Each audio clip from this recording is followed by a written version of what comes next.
Welcome back.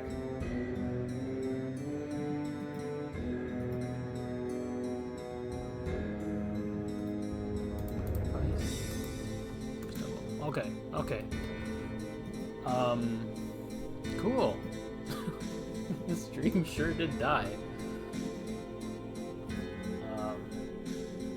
Yeah.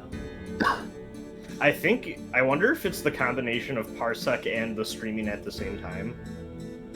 But we didn't have that problem before.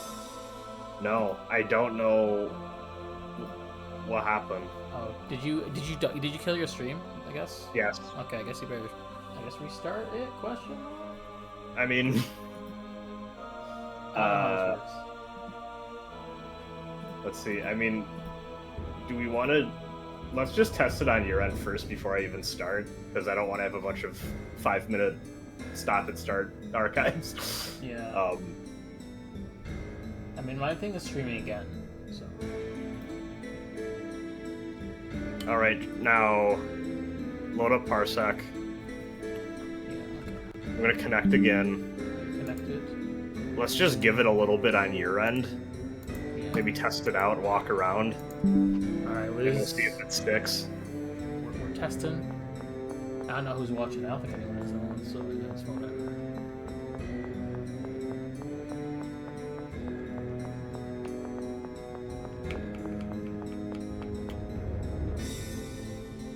We are rotating the loop. Look at those pixels. Seems to be good. Here, let me... I'm gonna check out your Twitch and see.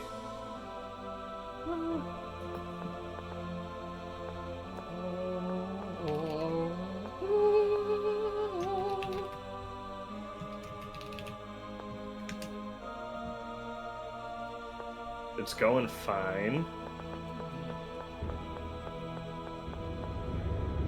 It's like, give it one more minute. Yeah.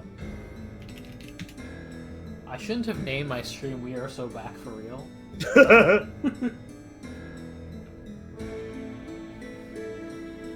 Go into the menu again real quick, too. I wonder if almost like the... This is weird, but I wonder if like the huge change in color almost like kicks something. I just want to be safe.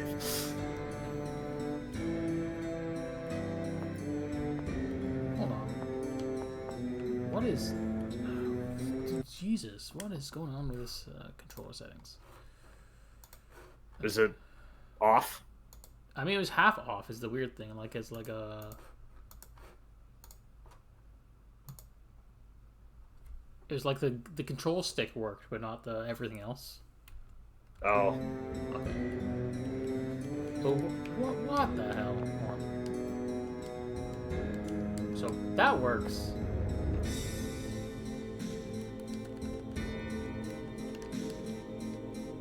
This works. The start button does not work. What is up with the start button? Well, what's going on? Was it start for the menu? I thought it was like triangle or something. I could be a dipshit. Yeah. Okay. I'm stupid. Here, well, this seems good, so I'm gonna start my stream again. Yeah. Do you have to make a new link?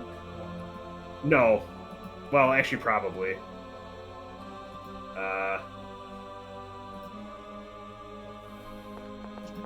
Here. Copy video link. Oh, yeah. And... I mean, I'm just gonna post it on my Twitter. It'll be... No need to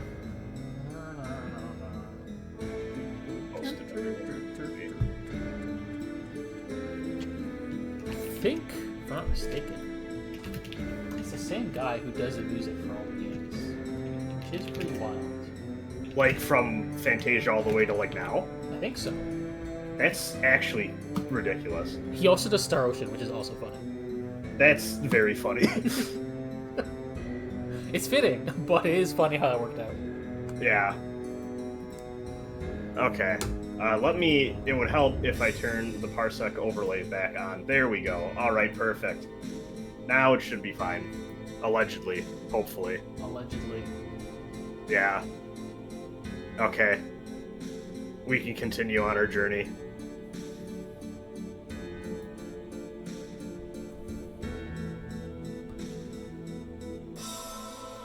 Just change hold on.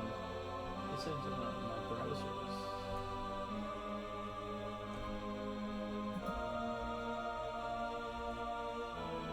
What are you changing? I was just changing the link on wrapping Discord to the... Nah, that doesn't. Just we just go. It's all good. What is going on with Discord? It's been weird. Okay. Anyway, are you streaming? It's fine. Yes. We should be good. Alright. Welcome back, everyone, we're back from our sabbatical from Banical. Just laughing. I don't remember where we need to go, to be completely honest. Even after the recap, I think yeah.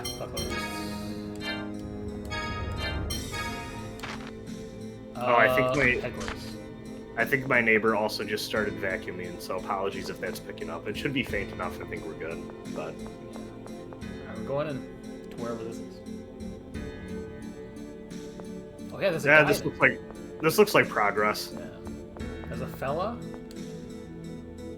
You're gonna get the score read too. Me when I'm Billy Mitchell. I don't know. You can enter the cathedral through the door at the top of the stairs. Thank you, fella. Who isn't actually important. It's up a lot like the castle.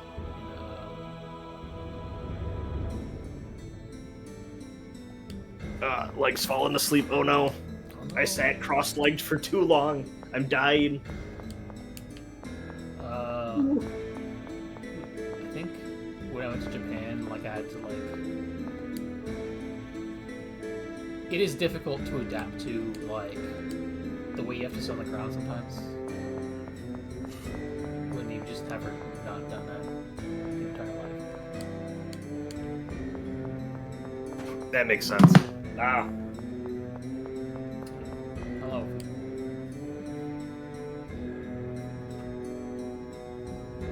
Oh no. Not Google Lens. There we go. My USB adapter fell and smacked my keyboard, and then some weird Google Lens tool. I love the way that browser. That these tech companies just give us new features that we don't need that are really intrusive. I do use it on my phone for reverse image search, which is very helpful sometimes, but aside from that, I never use that shit. My favorite one, asterisk, it means I hate it, is how, in Windows 11, you right-click, and instead of getting the normal menu, you get a fun-filled the condensed for dummies menu, and then you have to click another thing to get the real menu? Yes. Yeah, I think there's a way to go in and make it so that the advanced quote-unquote menu always shows up. I've never gone through and made that change though. I probably should. I want to make the change where my account isn't tied to my old Google account that has my name. That is my preferred name. But that's just how it is on a new PC now. I don't know how I didn't do that.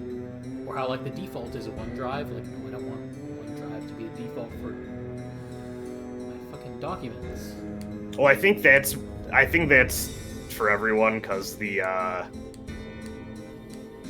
owned by Microsoft or whatever, but also I hate that shit too. Yeah, I just want to I want to unlink my desktop account from my Hotmail account that I have for some reason. So.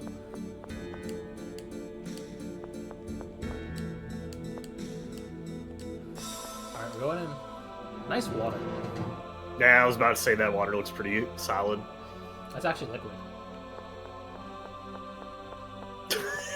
That took me longer than I wanted.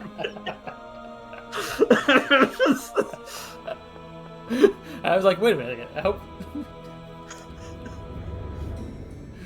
Listen, my brain is fried. I was streaming KH2 in private to a Discord group, and I had a friend who wouldn't stop fucking making Hawk Tuah puns, and I wanted to die by the end of the night. I want to get to Cage War. But I'll see when I do This that. is a solid time. I have friends who are shooters for that game, so I'm going to ask them for advice to make it as nice as possible for me. I feel like I used to be more of a shooter for that game until I replayed it. My impression is you were more of a shooter before you started getting the ultimate weapon. That's partially true. I was about to say, I feel like my advice to you is don't even bother, because I've also learned, because I think I said in the podcast when I talked about it, that it's one of the requirements for getting the best version of the secret ending. Not true. You don't need it. So I would say don't even bother, honestly. Yeah, I was thinking if it's that tedious, I don't need to bother, probably. Like, you also just, like, don't need it. Like, and also part of the, so I think part of it also, too, this didn't really impact my enjoyment of the game, but when I was doing all of the stuff to get the Ultima weapon, I equipped Sora with all the EXP up items, because I was like, well, I mean, I might as well, like, if I'm doing all this, like, going back and forth to, like, get stuff, I might as well get a bunch of EXP out of it, too. Yeah. So by the time I had Ultima weapon, I feel like all of the levels I had increased played a more significant role than the actual weapon stats. And the super bosses were very easy. Actually, I beat the hardest super boss in the game while not having proper gear on. Like, I accidentally still had all of my EXP stuff up and not, like, actual protective gear. And I was like, yeah, that was kind of tricky. And then I was like, oh, I made that harder for myself than I needed to. But those fights are fun. That's gonna be a nice thing about, like, a well-designed action RPG is just like the, like, interplay between our action and RPG, but also, like, you can lean on one or more for your playstyle, and that can, like, change the experience for you in different ways. I have a lot of complex thoughts about that game, in that I kind of wish the game is very backloaded in terms of, like, where I think the quality of it really shines. Where I kind of wish some of the design philosophy that went into the super bosses you get late at the game were more sprinkled throughout the regular bosses. And I kind of wish that the level, like, the platformery side of the level design of the last area was maybe sprinkled throughout more of the rest of the game, too. But that's how it goes sometimes. That's fair. I feel like bad. The final area is, like, a really cool dungeon with, like, a lot of, like, cool, like, you go back and forth and solve puzzles and platform around, and I was like, I kind of wish the rest of the Disney worlds were like this. I feel a little bit bad because we just had a conversation with Anissa's dad, and I have no idea what happened. And it's I think he got scammed by some people in the thing, and Anissa's like, what the hell?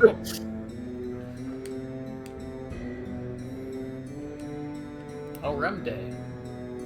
I also like ReZero. That flew right over my head. Oh, don't worry about it. It was like a... Oh, that's one of the fucking ladies. The only thing I know about that show is that apparently it's, like, based off of a time loop thing, but then at some point he starts to get checkpoints, and I'm like, that immediately stops being interesting to me. That sounds lame as hell. I actually think it works out pretty well. Where it's like... Oh, have you watched it? Yeah.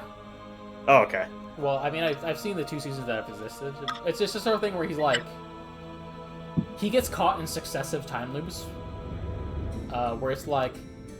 I'm stuck in one day because I keep dying. I need to progress this day, and now I'm in the next time of the next day. He's basically like, well, how do I move forward to the next period of my life, basically?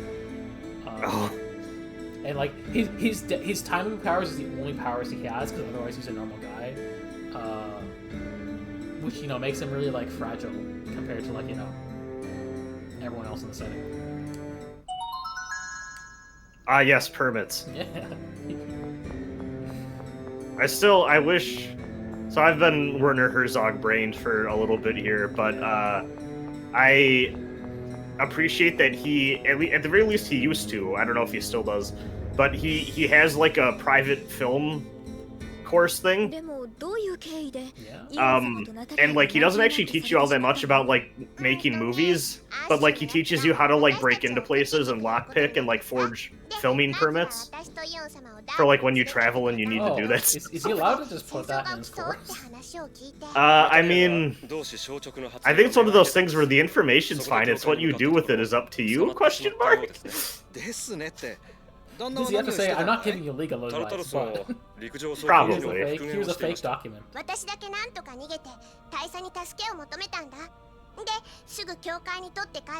Apparently when he was filming one of his documentaries, he did do that, where like he forged a letter saying like, because there was like, I think there was like either like a military coup or there's some sort of military action going on. The army's like, you need to leave, and he's like, no, I got this letter from this important guy saying it was okay for us to be here. He was like, all right guys, we have like 2 days maybe tops before they realize that's bullshit. We need to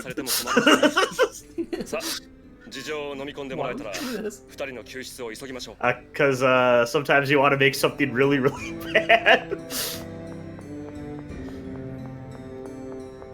I would be too afraid to do that, especially if the person I'm talking to has a gun.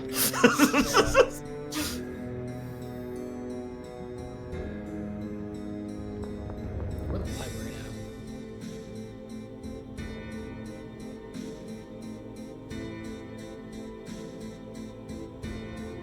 Library. Alright. Open. Look at the books.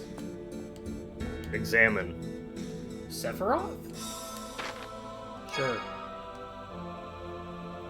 Okay. Oh. It says there's a book, and then it's just like, well, here's like a single page. Oh, that's how that goes. I don't know if I have the patience to actually bother reading all these. Oh, damn.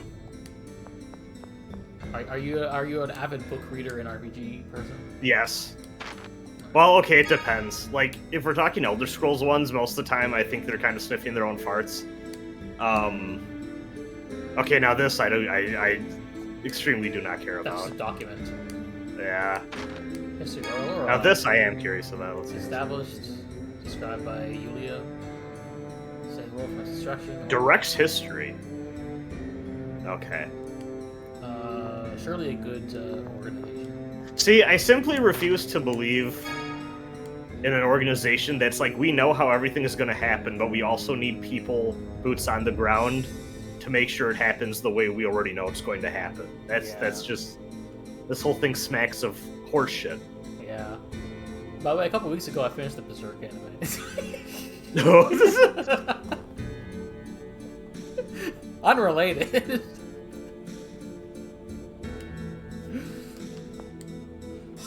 Sometimes that castle yet gleams in your eye.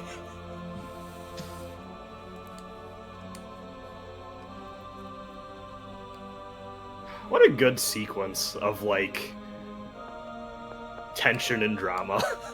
Oh, you mean Eclipse? Yes. Yeah, it's pretty...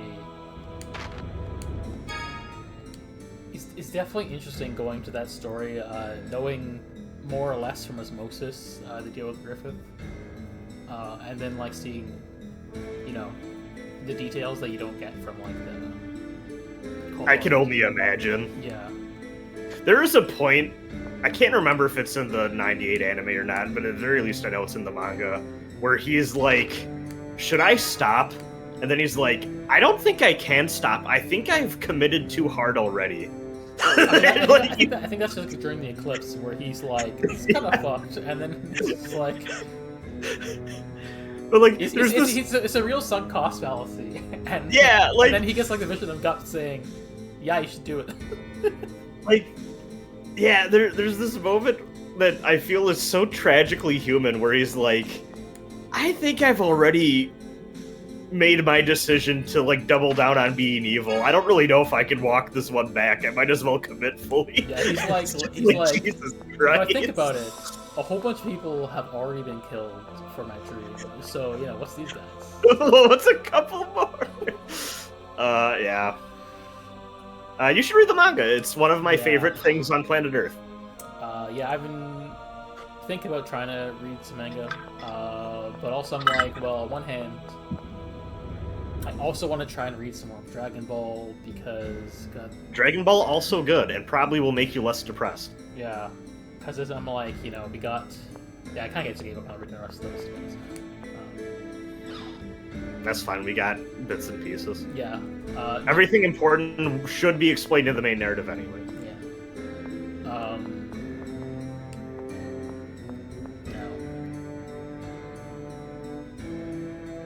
Here's a new fall fits.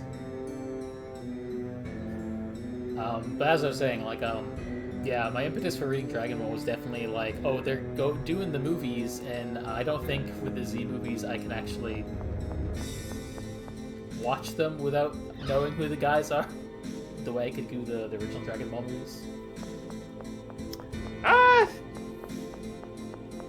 would be a little bit shocked if you don't have most of it through osmosis already. Yeah. But that's me assuming a lot as someone who grew up a Dragon Ball kid. Yeah, because like the original Dragon Ball movies is basically like, well, this is kind of like a stand-in for the arcs in the manga. Hey, wait, to a degree. I don't know where I'm going. I'm just looking around. But the way they described it, it was like, oh yeah, these are just gonna throw you in with the Dragon Ball movies. But I don't know, maybe I'll. Oh, I accidentally went to the right place. Cool. Yeah. I guess maybe I could. I don't know. I was gonna do the experiment where I just watched the Dragon Ball movies without any other exposure to Dragon Ball, but I guess I'm already reading the manga. I may as well just...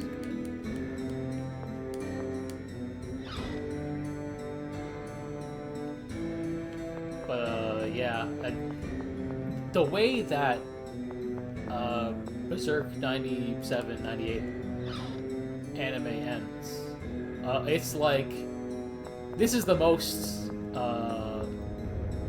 to be continued in the manga an anime has ever ended. Yeah, well, it also, like, that adaptation completely cuts out, like, a significant character who, like, is responsible for getting them out of that whole thing. Yeah, that's what I heard. Which is, like, also, I actually feel like these days I kind of prefer the, like, 2010s-ish, like, movie trilogy to the original, like, the vibes of the original, unparalleled. But, like, as an actual story, I do kind of think the movies cover more of what I actually, like, think of when I think of the Golden Age arc, versus the anime. Maybe one day I'll see the original anime. Because I know some people don't like those movies as much. They do take a little bit of getting used to, especially the first one, with how they, like, implement the CG. Yeah.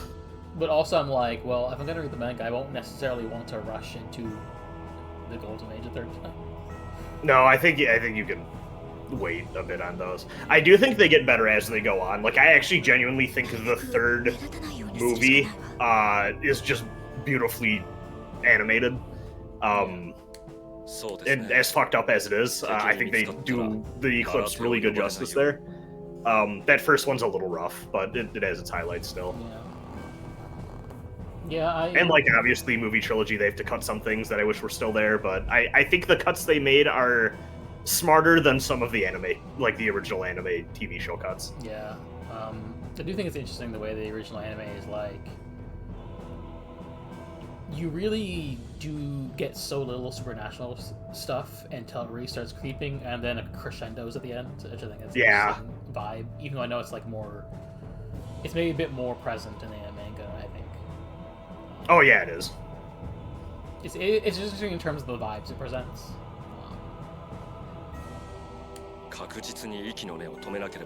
Yeah, like, I mean, the manga starts with a flash, like, well, I guess it's not really a flash forward, but, like, you get 2 little tiny condensed story episodes of, like, him dealing with apostle shit already, and then large flashback to how we got here. Yeah, you even get, like, in the anime, you get the one episode that's the Black Stars Mark, that's like that. Oh, yeah, that's right. Yeah, I read the first volume at least already, so. And it is funny just how much Guts is an asshole in those first 2 chapters. Oh yeah, the Black Swordsman arc is rough. I will say, I wish that, I think,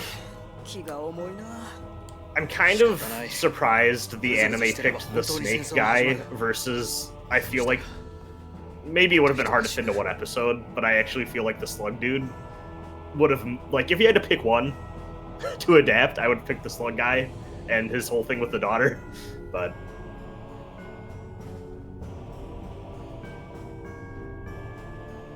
Yeah, I guess I can see why they did the snake, just because it's like the first one. Yeah. They're like, well, we can do the first like chapter. It's like quicker too. It probably. I just like I truly have no emotion towards the snake man.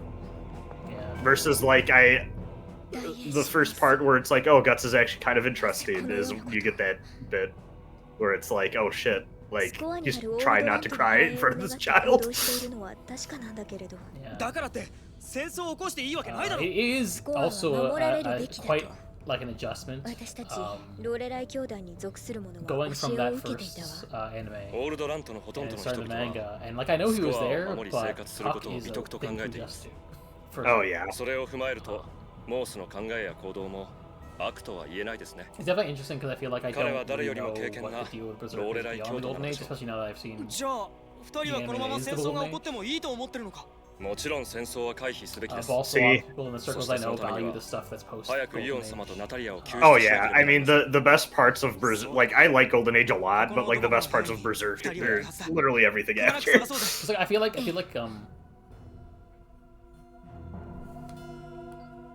the others get. It's like I feel like Golden Age community feels a bit like overrepresented maybe in like the discussion of Berserk or its portrayal. So it's easier to like recognize stuff in the Golden Age more so than the stuff that happens later. Yeah, I mean a lot of. It's also hard because, like, I think adapting the other stuff without doing Golden Age first is, like, kind of doomed to fail in its own way. That's even beyond the, like, 2016 anime's already existing issues. Yeah. Because, like, so much of it is in reaction to what happened there. It's, I guess I can see why the problem of adapting Berserk happens, where it's like, you get the first It's not an easy, it's not easy to... and then you don't get one for like a while because, one, it's a hard series to adapt given its like grimness, I guess you'd say. Yeah. And also the studio making that one is doing Pokemon, and they don't need to make anything. But on the other hand, it's like, well, we need another studio comes in, well, time to do another adaptation of Berserk, so we gotta start with the Golden Age, because that's what you gotta do. I feel so bad missing this. Guess it's just the LP life. Yeah. It's okay, maybe one day I'll replay this game.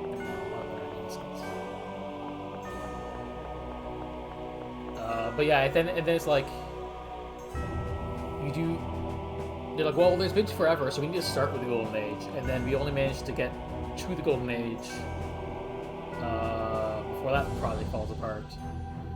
And then another studio's like, well, we're going to do the bold decision to do after the Golden Age, and then it sucks, and then it's like, well, now what? Yeah. You're not going to redo that arc, are you?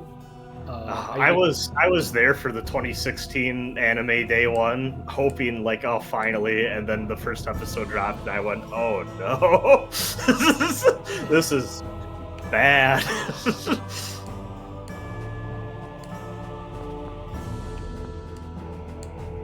Wait, hold on.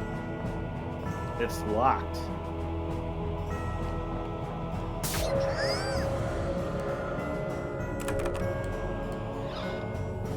Puzzles.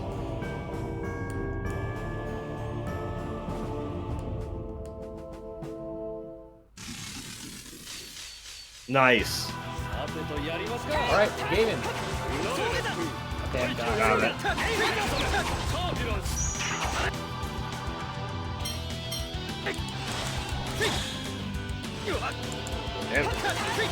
I'm nobody. Oh, there we go. I had to click in. I'm good. Oh, you're here now. Yeah. Let me know when you want to. I'll stick with this for now.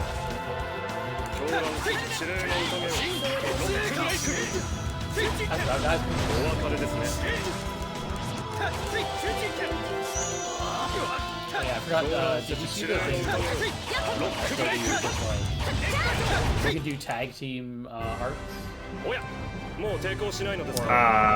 Vaguely, but it's also been like weeks, so I do not remember the details. Yeah, I think it's just like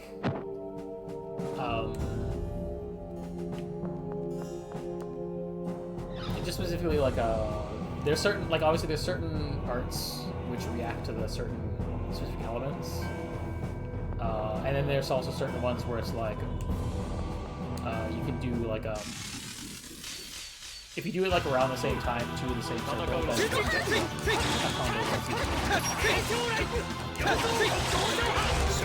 then that means a bit of like looking up before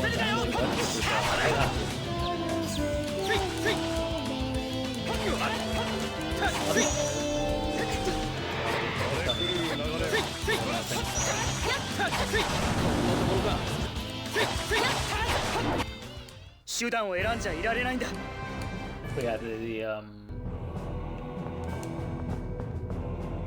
example my friend showed me was like the one where you have like Ash and Jade doing like a twin lightning spell in like the circle, the wind circle. I'm like, oh, that's cool. Have we gotten a tutorial for that even yet? No. Because I know we got one for like the field resonance stuff, like when it's active. It might be one of those things where like you're just gonna discover it. Stumble onto them. Yeah. I feel like there's like inconsistency in how this series like does tutorialization and stuff. I'm gonna be honest, a lot of the field stuff so far has felt kind of ignorable. Like, it's one of those things where, like, in fights, it's kind of, like, nice if it happens, but if it doesn't, like, don't sweat it. Yeah, I think... I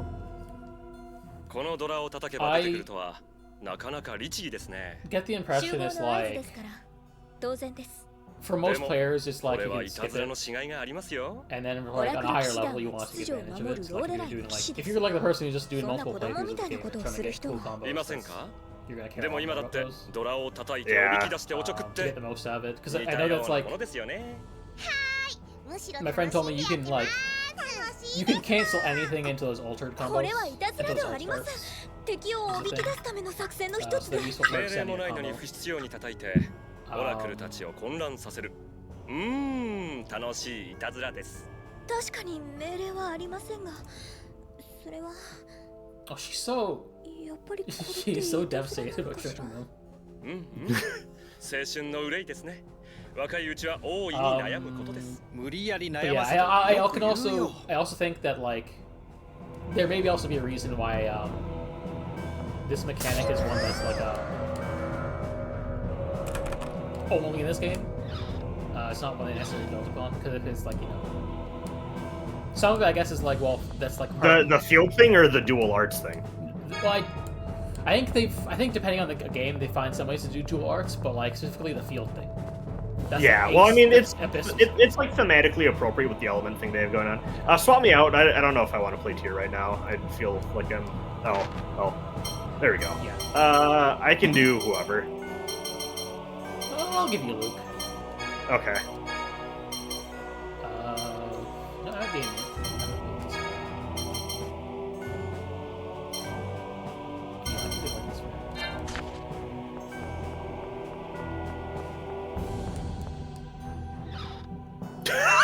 That's pretty...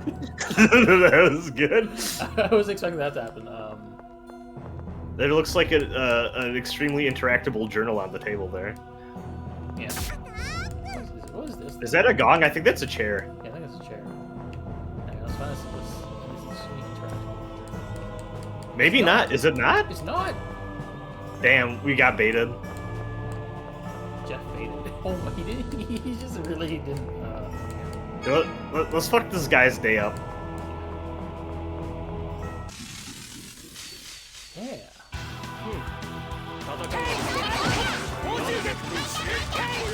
I don't remember what arc that was, but also I don't know.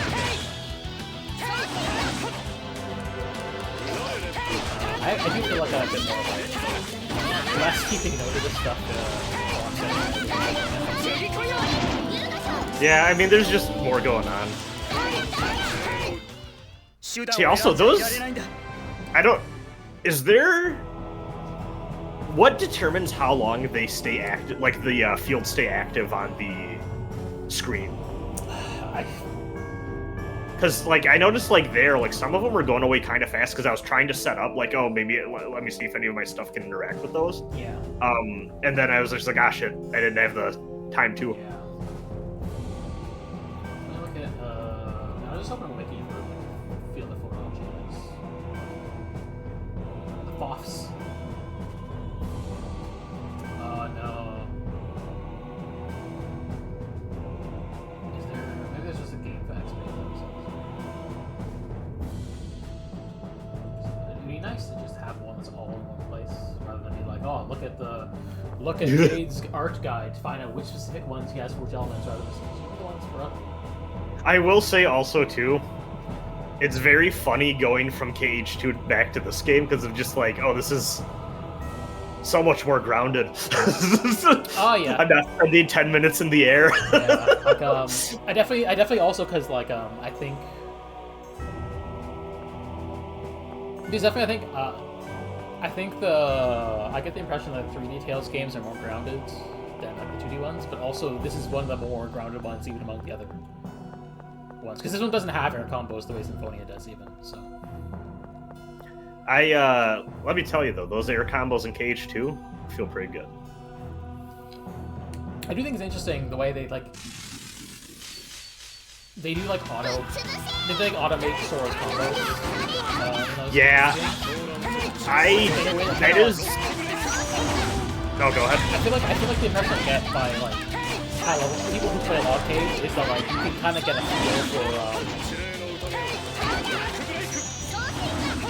feel for like the rules of the automatic combo. There's definitely a bit of that going on. I'm still trying to feel it out as I play Cage 2. The one thing that I don't like is it has made me appreciate how much like directional input to vary what move you're getting when you hit like an attack button like gives you a sense of accuracy and precision in something like Devil May Cry or Bayonetta. Whereas Kingdom Hearts, it's like, okay, you got like a couple attack buttons, and depending on your position relative to the enemy, or like how many attacks deep into a string you are, the context will change. And also what abilities you have equipped. But also sometimes it's just like, I just want this one specific move right now, and I kind of wish that I wasn't guessing, kind of. I mean, it's becoming less and less guesswork the more I get used to figuring out how it goes. Like, my impression is, like, for the people who, like, are the Kingdom Hearts sickos, like, they just kind of, like, intuitively know. Like, they kind of, like, learn the rules by that point. Yeah, I can see that. The one thing that also doesn't help, though, sometimes you unlock an ability, and it's like, oh, in certain situations you get this, like, dodge slash, and, I'm just like, I'm unequipping this because this actually is just worse than most of my normal options. I have a friend who's like a KH2 critical sicko who I've been playing with, and he's been actually kind of laughing because like sometimes I'll like bring up an observation. He's like, oh yeah, that's why I never use this specific ability, or oh, that's usually why I do XYZ. But he's been laughing watching me discover those things on my own. I am enjoying it more than one so far. I think this is an extremely brain-broken opinion to have. I think the final mix editions that I'm experiencing for the first time may finally put KH2 over Chain of Memories for me. I mean, my friends who like are KH fans. Like, they like Cage, but, like, my friend was like, the original Cage 2 is not the game final mixes. I mean, my memories of Vanilla are very far away at this point, but Final Mix adds a lot of really cool stuff. Yeah, it's, It's neat.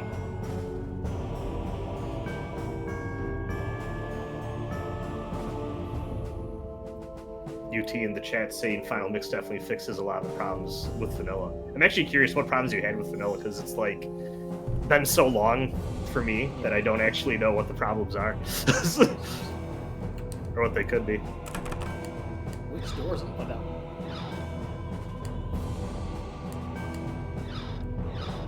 Critical's been interesting to experience.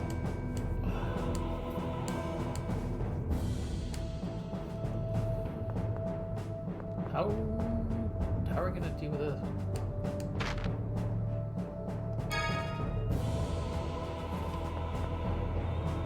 That room is locked.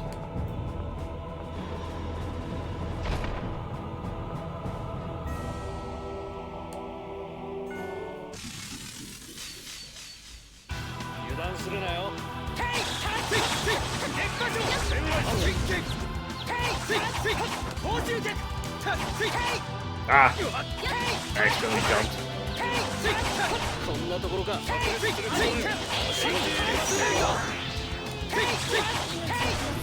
Damn, that felt good. There we go. That was solid.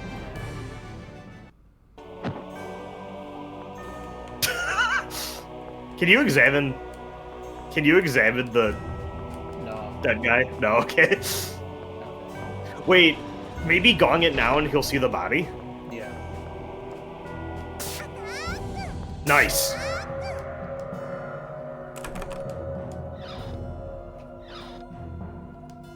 Okay. Problem solving. Interesting. This is some Metal Gear Solid shenanigans. Yeah. I'm here for it. I played only MGS1 and just played the other game. Oh, you should play the other game. I want to play the other game as well. It's alright. I'm actually not. This is a little bit heretical, but I'm not the biggest MGS1 person in the world. I like it, but like. I enjoyed it, but I also felt frustrated at times. Yeah, I don't. I like Metal Gear Solid 1 as like the story part of it and like vibes more than I actually do. I don't care for a lot of the stealth of MGS1. Also, just like a big part of stealth games to me is like hiding bodies and stuff, and that game just doesn't have that yet. Yeah. But also, I feel like MGS1 kind of annoys me because I feel like the hardest part of the game is like the first hour, and then it gets gradually easier the more stuff you get. And that always kind of bothered me. Like, I just think the early part of that game's kind of annoying, and then like the later parts is just like, this is kind of too much of a cakewalk. Oh, hey. 2 and 3 are very fun though. Power charge. Oh, okay. Wait, was that, go back, was that literally hold direction down? Okay, I was trying to make sure if it was that or hold L3. I forget you can backstep. Sorry about that. Come back. Oh, you can check. Okay. I can steal items that are done. But, yeah, I felt like there's things I appreciate about MGS1, but maybe the execution could have been better. And then there's also like I was like, I feel like I want to do VR missions because I'm like, well, it feels like they're more experimental in the mechanics in VR missions than like the campaign. That's definitely the case for a lot of those like bonus missions, like even when it's just like the sub stuff in like 2 and 3 and stuff. Well, also, I'm also kind of curious about like Ghost Babel, just because it feels like an interesting experiment in like it's fun 8-bit, it like almost like arcadey room style missions structure for it, as opposed to like the other games where there isn't really like they aren't really scoring you that way. It's a neat curiosity. The only thing I remember about Ghost Babel not caring for is like some of those bosses are just kind of dumb.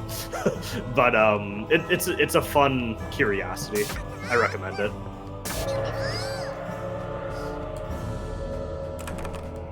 I can't believe Metal Gear Solid 5 came out 9 years ago. That's fucked up.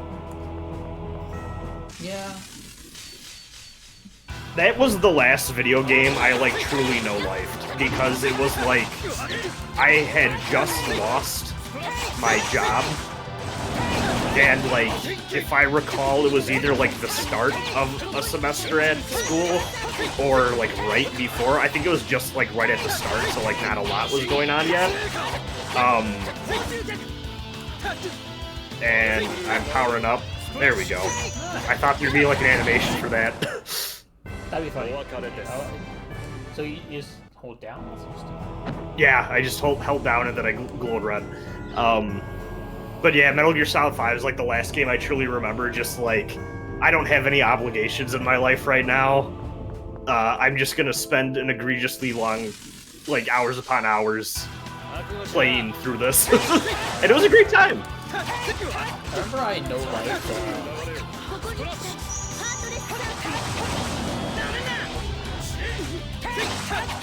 I know like on terms of console, I remember no liking Nier Automata I did a little bit of, but part of that was just being my friends. Yeah. I think the closest thing I got to the alternative to that is like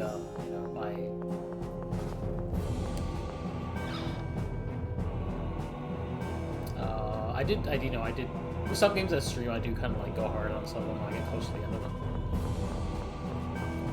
Because I think there was like a stretch of like December and January of last year where I was just like, yeah, I went going hard on finishing Tales of Symphonia because I'm like, I'm enjoying this game a lot.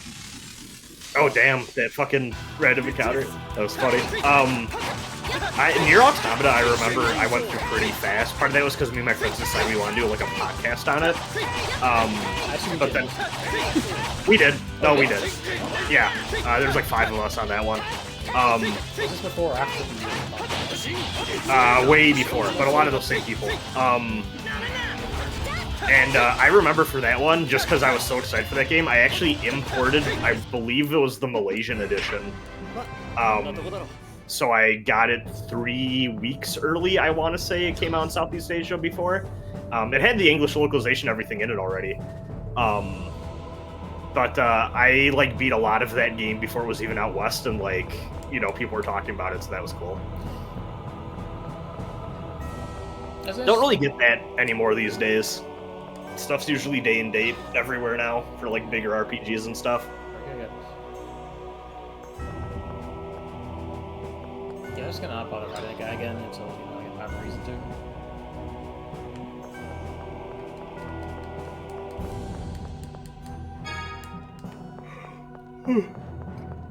That seems like a good piece of equipment. Yeah. Much like in real life, silver armor is good for blocking things. Speaking of silver, okay, Mel, I was having this conversation with a friend last night, and I need you to weigh in on this very important discussion as well. Okay, you have 7 days to prepare. Would you rather have to fight, or I guess not even fight, would you rather have to deal with a vampire that wants to kill you or a werewolf that wants to kill you? It's a tough question. Especially because I watched Kizumon Katari for the past week. I have what I think is a pretty solid answer. Yeah. So in a world of like Instacart and Uber Eats and such, I don't think a vampire is all that threatening. Because if you don't leave your house and you don't let it in, what's it gonna do? Oh, yeah. Like, you kind of have to stay inside and become a homebody forever.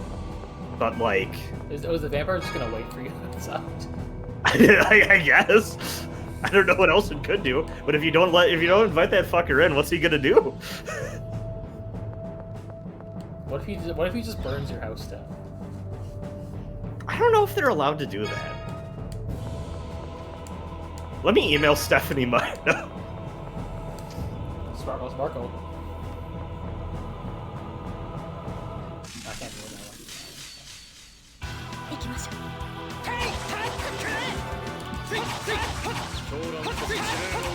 Do I have... Okay, yeah, I do have Fang Blade still up. It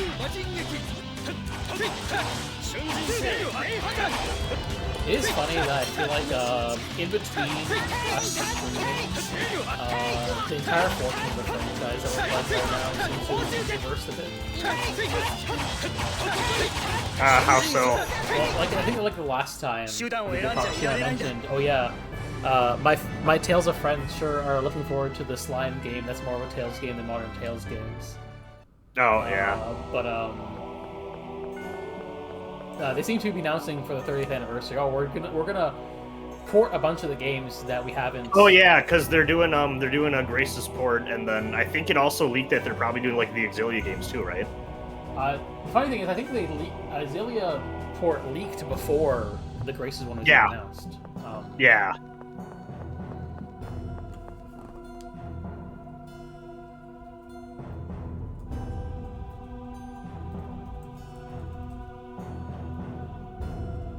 Oh shit, that's a good point, UT. Vampires might starve you out by draining out or killing all the delivery guys.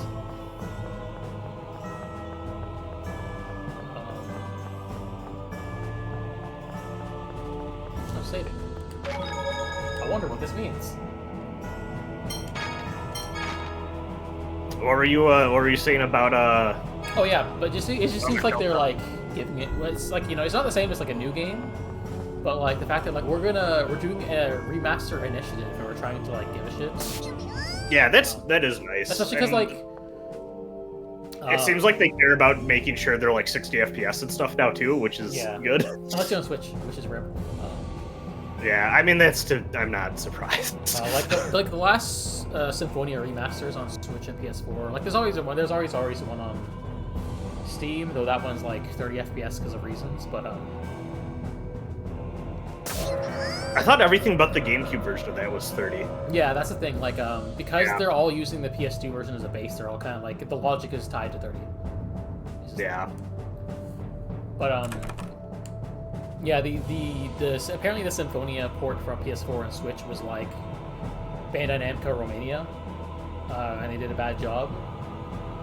But the Grace's port's gonna be at Tose. Well, I guess it's better at that stuff. My friends like Grace's for playing it, but are pretty not big fans of the story, from what I gather. Yeah, that's how I'm at. My understanding is like at best you'll get like I guess maybe you'll like the characters, but the story's otherwise. One of my friends described, I believe this was Grace's F, as having one of the most frustrating protagonists in the JRPG, which I'm like morbidly curious about what that entails. Yeah.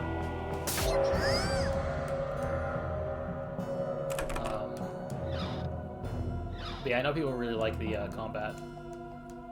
Oh, come on!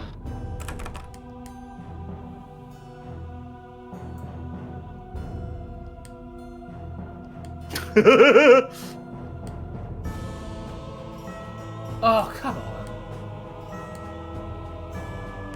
I like how we don't just drag the body up the stairs. We gotta refresh the page.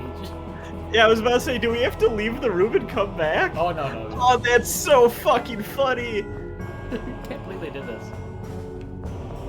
I love this. No! Come on!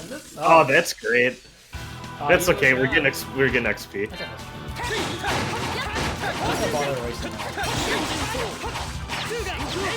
I'm curious. I think like. How do I rate? There we go.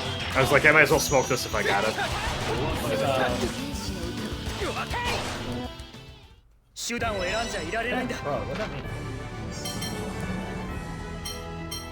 Are items you use more effective?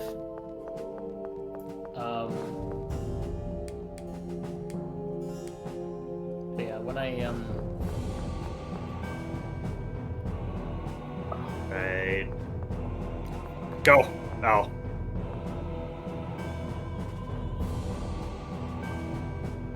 Now. Dodge! No! Okay, that's horseshit. That's actually what is horseshit. it? What are you doing? How? That's, How does wait, it work? is there like a slow walk? Like, you have to be quiet? Maybe it's... I don't know if this game has that. What was that jump I did? Did you see that? No, I just went flying for a sec. Oh.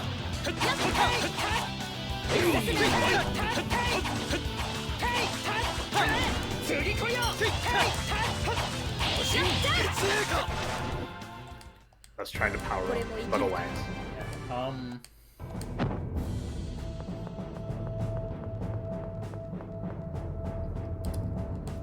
This is the kind of thing where I'm like, I almost want to use save states just to like bypass the fucking annoyance.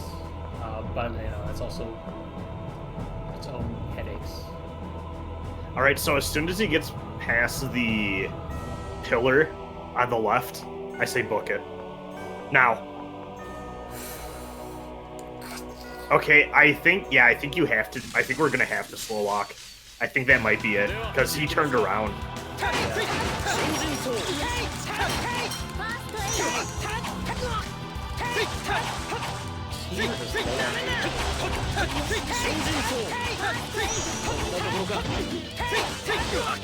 So I guess it's like one negative side of it.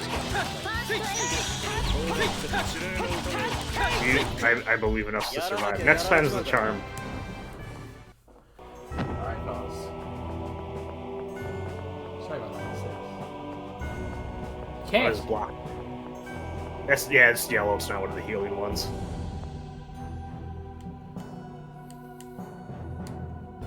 Yeah, I'm curious. So like, Graces and like if they also do that, the Zillia games being like available is all good, well and good, but like,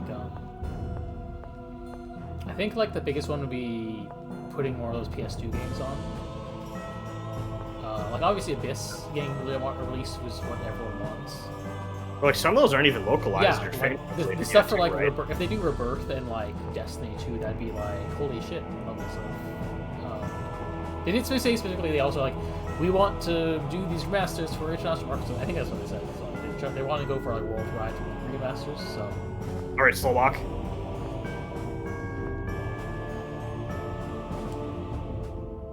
this horseshit. So I think as soon as he gets to the right, then turn around, you need to start slow walking up the stairs, like to the like upward. Because I think the like running is causing noise that's causing him to like. Yeah, I was trying see to it. slow walk, man. I don't know how Let's try it. let's maybe just track this. Is there like a hold for like to walk?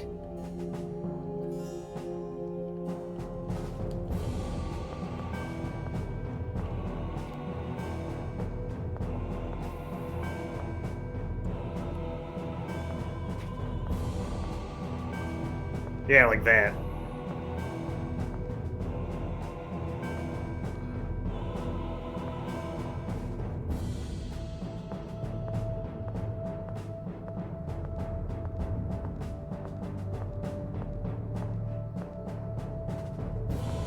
Is it just analog stick depth, or is it Yeah, but I feel like it's like touchy? yeah, it's really touchy. Like you basically have to like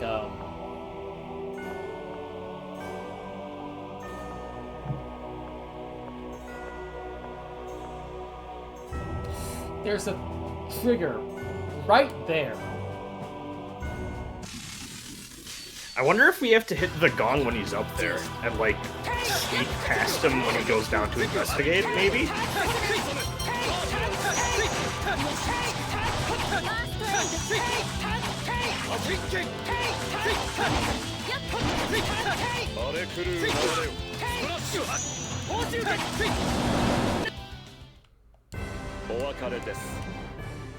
Here, let's try that. Yeah.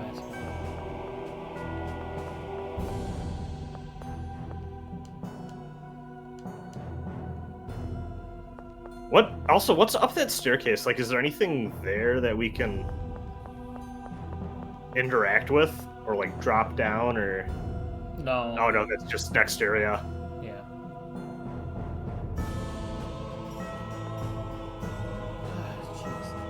Jeez. This is like the wildest puzzle. Like, Jesus Christ.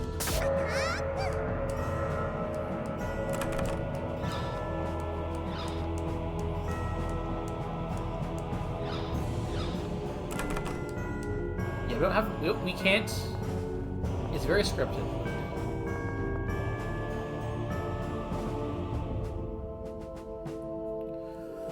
Ah.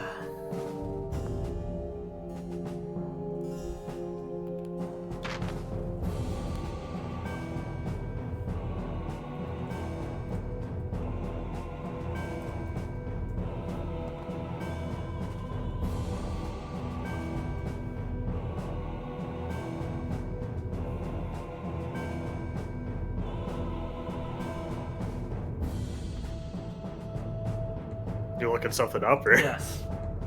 I'm like, this sucks.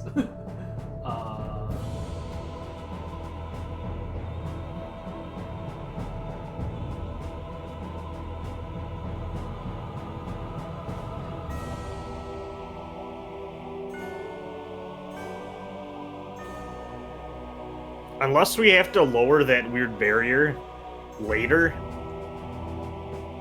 and then go back and try it at some other point. But Okay. Okay. I've found out the solution.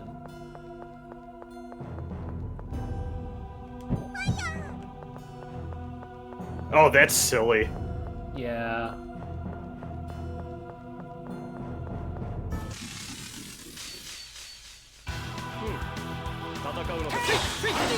Come the fuck on. I mean, I guess, you know, Clever used to be mechanics or whatever, but I actually use that because, Yeah, I wouldn't have guessed that either if I'm being honest. maybe that's not me or us, but, you know. Tyr, did you use those items? No. Did you just get that TP back? Oh, I thought you asked if I used an item. She might have used. Tyr. Not the TP answer.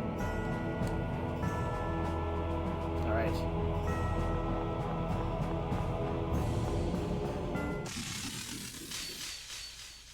I'm just gonna boost up, start combat. There we go. I don't know if that stays after I get hit, but oh well. Someone I use Oh, speaking of.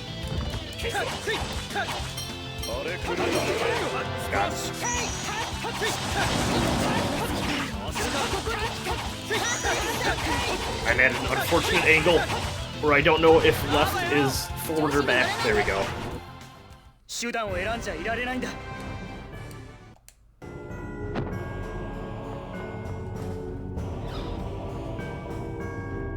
Would it be an old RPG if we didn't get needlessly stuck on one small section?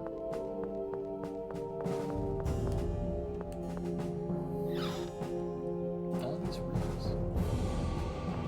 Plants.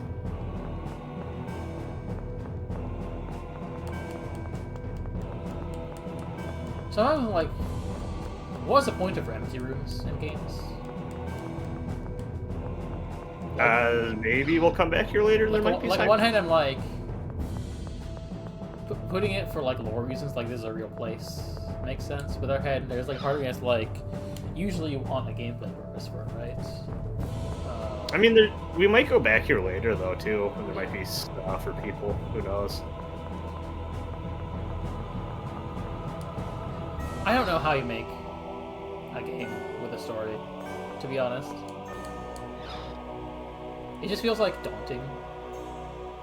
I think if I really... I think I can make a mean dungeon crawl, like first-person grid-based dungeon crawler if I wanted to. I think that'd be cool. I'd be curious to see... I mean, I guess you like wizardry and SMT, so you have your... It'd probably be a weird fuck-off mix of wizardry, old classic SMT, and a little bit of Baroque in there for good measure, mostly on vibes. but 誰もそんなこと言ってませんわ。 I'm curious how you feel about Etrian Odyssey whenever you go to them. Those are a series I want to play, but I mean, I do like what I've played of them, 大丈夫ですか？ but 怪我は？平気です。皆さんもわざわざ来てくださって。 I do want to play the more recent collection. I think I fucked up by trying to start with Untold. yeah, I think fans are kind of like, Untold. ただ、六人称が That game also spoils, like, the one bit of, like, story to spoil that you could even possibly have with, like, the central, like, core character that they add for your party in the story mode, which I find very funny. Yeah, I heard that, like, yeah. And also, it's like, the game isn't really balanced around. Like, the balance gets fucked up in Untold, even when you try boss mode. そういうことだ。 I さっ can さと逃げ believe ちまう that. ぜ。 I think they, like, I think Untold adds, like, a section, adds a new floor or something. That isn't in classic mode. But they don't fix the leveling for ひとま classic ず mode, I think. Is the thing. 町外れまでで大丈夫だろう。この後のことは逃げ切ってから決めればいい。なら第4石碑だっけ？あれがあ I'm ったおかまで debating if I 逃げ want ぜ to go back and play the Dark Spire again. But not until I finish my latest Wizardry playthrough. That will probably be the one I finally use to Oh, we just make left. the video. I've been trying to. Yeah, you know. That's fine. This is a weird setup for one of these seeds. これもローレライの導きなのでしょうか。 Don't そう worry, で I'm す sure we'll よ have a ね。 second one. ユリアのスコアに関わるもの、各国の重要な立場の人間。偶然ではないような気もいたしますわ。これもスコアに記されていたりするのかな。そうかもだね。 Maybe それに it's しても fate. ルーク、髪を切ったせいでしょうか。ずいぶん雰囲気が違いますわね。そうか？ What if Luke had like another moment where he's like, oh, I need another transformation? He just goes bald until the end of the game. 人の性格なんて一朝一夕には変わらないもんね。 He gets like Anis. he gets like spacers. ジェイド、僕はあ Yeah. なたたちの言っていることに素直にうなずけませんね。ルークはもともととても優しかった。ただ、それを表に出す Eon 方法を wasn't. I よく think 知ら Luke, な you've かった always の been です。 kind. いい Even よ if いい he よ。 caused これからの俺を見ても an らえばいいん atrocity, だから it's さ。 alright. そういうことね。さあ、こんなところでいつまでも立ち話は危険よ。行きましょう。 I was thinking, 大英します。 Yeah, you were saying? 戦争を起こそうとしているなんて。 and I guess I need to recirculate the tapes, but I was like, 言いたいことがある。 would I はっきりと言った方 like がいい。 I like what we have, but also I'm like, would it be more interesting if he was even somehow more to 前にお前の blame? ことをスパイなんじゃないかって疑って But then I'm like, no, I do feel like there is also ルーク、 お前 I think I like the narrative spice of like it is partially his fault, but also he was tricked into it by someone he trusted and looked up to. Because also then that adds the weight of this is also a personal failure, not for just the act itself, but also him. And this isn't to say like people who get tricked are guilty of this, but like his dedication and willingness to believe the one guy he knows Yeah, like I think like is also could be read as a personal failing, which Like, I I find think- interesting as well. I think there's like the two pronged where like maybe not even two pronged, but just like there's multiple threads where you have Luke, the sheltered person, the sheltered prince who's like doesn't know the ways of the world and is kind of innocent but arrogant because of it, kind of thing. Yeah. And it causes friction with the other people who know the world, and who's like, "Oh, grow up, Luke," and the ways that like pushes him more in the direction of the one person who he like has always been fond of and wants respect of and feels he And like trusts. openly like reaffirms his like coddled nature. Which we then learn like he has like reasons to do that. Yeah. But also like it's also partially on Luke to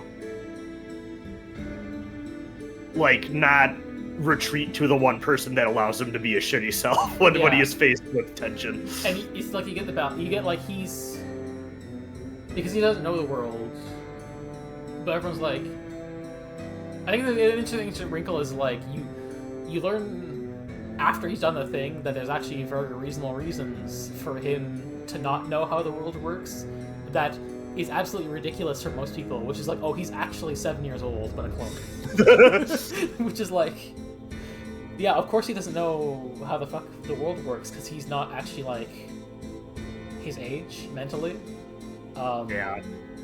And so everyone's like, grow up, Luke. Well, yeah, he's like 7 years old or something. But that just, you know, it's definitely, yeah, it's interesting. It's like, you know, there's a lot of wrinkles to it. And it's still the fact that he did it. Like, he did pull the trigger, which I think is like, you know, it's not a cop out of like, they don't cop out in that way. Yeah. Like it's like it's like a kind of like a more grim version. Like the more grim version of this is kind of like, you know, again, like the Berserk Griffith in the Eclipse, where it's like the circumstances have been tailored in a way where he feels pressured to say yes, but he still is the one who made the decision. Yeah. I do. The Griffith thing always interests me too, because I feel like something, and maybe this is just me being like, because of life experience, like taking this into consideration, thinking about this element of it too, but I do feel like not enough people, when talking about how his character arc goes, also talks about that there is a pressure on Griffith just in the material sense of him choosing to do the right thing is also choosing a life of being bedridden with a broken body, like permanently. Yeah, like which is like a hard choice for any person to make, not to excuse what he does choose, which is being absolute evil. Yeah, like, to ascend to godhood. But it's difficult because the things he does, like, I don't know, obviously I've only seen Golden Age, so I don't know what happens after, but just the things he does in that moment are so monstrous, you can't really forgive that. Yeah, it's heinous. But also it's like he is making a pact with the soul of evil itself. And then really rubbing it in. Yeah. Yeah, it's just, it's very well written. It's very interesting. It is. It is funny that it's just called Berserk, though. Oh, absolutely. Just like, I feel like I avoided Berserk for the longest. Well, most of the impetus for watching was like the Ghost Cyrus podcast and their season on it. But like, it was interesting because like when you hear people talk about Berserk a lot of the time outside of like their main circles we're in now, you kind of get like the whole like the edgy. It's like, oh, it's the edgy dark gore fest anime. And then it turns out, well, actually, it's really thoughtful in a lot of ways. It's just like using that really grim and horrific stuff to like make a broader point about. Yeah, like to me, I feel like this has become a cliche to say almost, but like for me, Berserk has always been a story about healing, and like after you have no reason to reasonably do that, how do you learn to just trust other people again? Which is all stuff like that's beyond the Golden Age that I personally find a lot of like resonance with even like shit that's gone wrong in my own life. But I think even get like Sage that and like Guts' character growth in the Golden Age too, with like him growing to like accept his found family, and then like even like he goes his own way and comes back. It's like, actually maybe this is where I'm supposed to be, kind of thing. And I do, like I also like the added wrinkle of that where it's like sometimes you have to, even when things don't work out, like still be able to open your heart up to things, even if things have gone disastrously wrong in the past as well. Like eventually you'll find something that sticks, or like even if it doesn't, like that's not an excuse to give up and become cold to the world. Yeah, I think it's also interesting about that is like. I think you can progress the text box. Yeah. I was just, I was pausing that stuff. I don't want to kill the flow too much up there. Welcome to the Berserk podcast. Yeah. Do you know of the thing in Berserk that is called Berserk, even vaguely? I mean Guts. No, there is a thing that has the name Berserk in it. I think I saw at some point because I was like looking stuff up because I was like, oh, I'm Berserk build now. Yeah. Like I think I saw there's like a kind of armor with the thing. Yes. And I think I also know the name of the character who like solves the situation of, well, I guess you're in hell now. at the end of the anime. Yeah. Who was not in that anime. Nope. I guess if you're not going to like, if you're not going to show how they get out anyway, you may as well not introduce the guy. It's fine. I he's mostly there. It did its job at selling the manga. He is mostly there for seeding things. I don't want to say too much because you're going to read the manga, obviously, but that character makes for a very... He is actually one of my favorite characters in the work.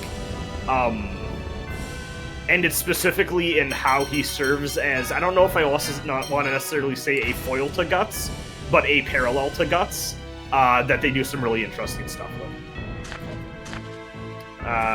Serpico, probably my favorite guy in all of Berserk. Chirka, close second. But they'll come later. Guts gets a good party. of cool and fun and interesting people. Yeah. Not a bad one in the bunch, I don't know.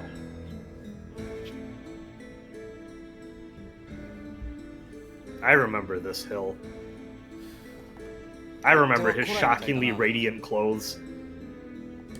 公の場でイオン様を拉致するような真似はできないのだと。でも、この後どうしますか？ Speaking of manga, I do think it's 戦争始ま funny りそうで that マ Red ジ and ヤバ I だし。 independently came to the same conclusion about Fullmetal Alchemist. I should give that a read. It's been so long since I watched either of the anime. Like, Red finished, like, I think a week and a half before I did. And I was like, oh, that's a little harsh, isn't it? And then I finished it, I was like, no, it's exactly as, it's very reasonable. Not what you're saying, actually. I do think that second half is a lot goofier than the first. Goofier in terms of, like, not, like... The first half is more comedic, but the second half, I think, is goofier in what it's putting on the table. And expecting me to treat seriously. バチカルへ行っておじ上を止めればいいんじゃね? If that makes sense. Yeah, I could see it. It's, again, I only have the broad strokes still with me at this point, but... 忘れたの? I do mostly want to revisit it, also because I do want to figure out if I'm more of the manga/Brotherhood is better person, or I like the changes the original adaptation makes person. Yeah. I have friends who are very split on either side of that very strongly. I lean more manga/Brotherhood, I think, but again, it's been a while since I have spent time with either one. I should read Gon, can't we? See, my thing with like anything kind of shonen-y right now is I'm like... Is that shonen? No, I mean like FMA. Okay, so you're so, yeah. I just made a straight thought, but yeah. Go ahead. Yeah. Is like... I could just watch Yu Yu Hakusho right now and have a good time, Yeah. you know? I feel like I'm... I just feel like for the most... Like, obviously I'm going through Dragon Ball a bit, and I'm enjoying that. It's fun. But also I feel like for the most part I'm like... I just don't care about shonen stuff for the most part. Same. I'm just like, I had a friend who recently was like, when are you going to hop on JJK? And I was like, probably never. I have no interest. I don't care about JJK. I never. Yeah. I think like I had my fill with like... There was a brief period where I was like, oh man, I like My Hero Academia, and then I stopped caring, and then I'm good. My Hero was, I think, the last one of those where I'm like, I've seen enough of these, and like for me, because I hadn't done Naruto or Bleach, like My Hero is not fresh for me. Because like I was like, oh, I haven't seen the thing that it's doing exactly from Naruto. Yeah. And I think also just like Fullmetal Alchemist reaffirmed that like I'm not about that life. Like the things I like about FMA are not the shonen battle stuff by any stretch. Yeah, Yu Yu Hakusho is the one I want to go back to because I watched it when I was younger, but I like know for a fact I didn't watch all of it, or at the very least, if I did, like a bunch of it did not stick with me. Yeah, I think if I was to do 3 only. If I had to pick the 3, I would do like Dragon Ball, obviously. Yeah, I mean, classic. Yeah. Amazing. I'm like Above everything else in yeah, the space. like I'm gonna read the manga and like maybe I'll do the anime, maybe. I don't know. We'll see. And then probably Yu Yu Hakusho, and then probably also Hunter x Hunter. One of the other ones. I might do Hunter x Hunter at some point in my life. The fact that it's probably never going to be completed, I'm not going to lie, does make me, like, care less. Like But- Berserk. Well, actually, Berserk. See, I don't want to say too much. If no more Berserk had came out after we got the final chapter, I think it would have been good. Yeah. I think that's the impression I get is from Berserk fans is like I don't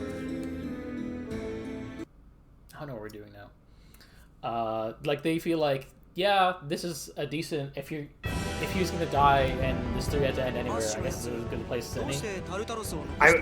The last 2 chapters, the one we got, like, both, like, the last one he worked on and the last one that was out at the time of his death, I both feel like leave off on very different notes, but I do also feel like both give you enough of an impression of, like, we hit a lot of the big thematic points that Mira wanted to hit, and, like, I'm not gonna lie, even if, like, the specific plot beats aren't clear, I feel like you already can kind of tell what the last part of that series is going to Like be, you can and see the arc. mostly, yeah, like, I feel like the big thematic statements have mostly hit what they need to hit, Yeah. even if the confrontations between the characters aren't necessarily there. Like, you kind of have a feeling of what the series is as a whole, like, and the statement it's making. Yeah. And, like, I'm not gonna lie, like, I do enjoy the stuff they've been doing since, like, I've been keeping up with it.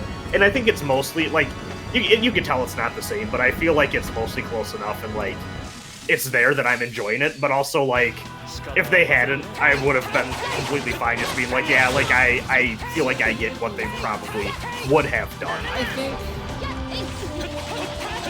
I think all things considered, it feels like the best case scenario for things to happen. Yeah, no, Like, and it helps, the fact that it's, like, his best friend. Yeah, like it's his best friend and the Doing it. people who study under him are taking the series Yeah. based on like what they know personally about where you would want to go. And I Yeah, think he can have, it's like the best of both worlds with like the best possible team to continue it and they seem capable of doing it, but also for the people who just feel like either they emotionally like they can't bring themselves to go any further, or they still feel like it's not the same. They can tell that it Yeah. ends on the point like there where it's like, oh wait, you can. This is you can stop I there. think Yeah, So I think for me, because I'm coming at this after he died, like reasonably, like a distance from after he died, like not even fresh after he died. I'm in a position where I'm like, I'm just based on all this information, I'm willing to just like keep going and see how close Mira is. Whereas like I think some people maybe who are like more established fans, either they may be like, well, I'm gonna at least wait until it's done before I actually bother to do stuff. I think some of them will do it. yeah. And I think that's valid.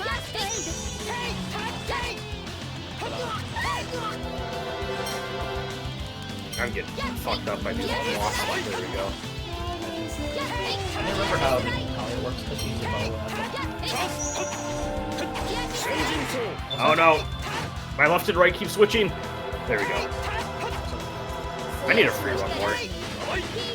Let's see. There we go. I got you. I had to remember where Natalia also.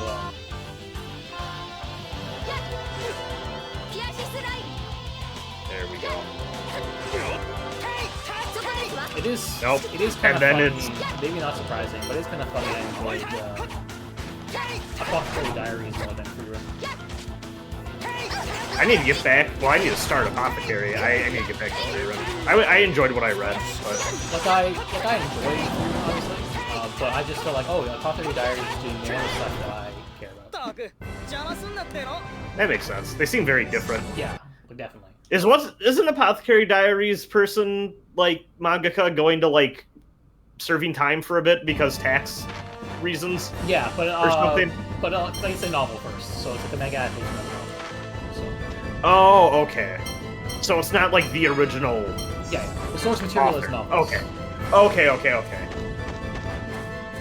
Also, aren't there 2 manga adaptations, and like one is kind of like coming out over here, but the other one isn't, or something? There's like a weird thing with the adaptations, I know.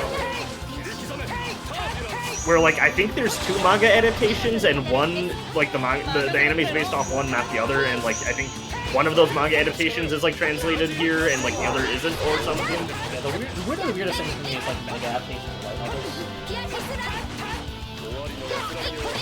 I feel like I didn't like the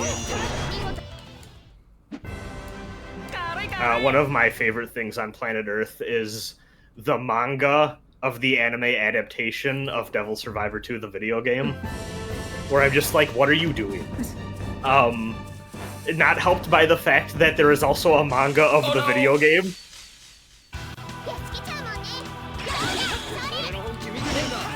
One of the weirdest ones for me that we talked about, I think, in the same conversation, we brought that up for the first time, is, there's a Persona 4 animation and a Persona 4 Golden animation. I'm, like, off the screen. Where the fuck am I?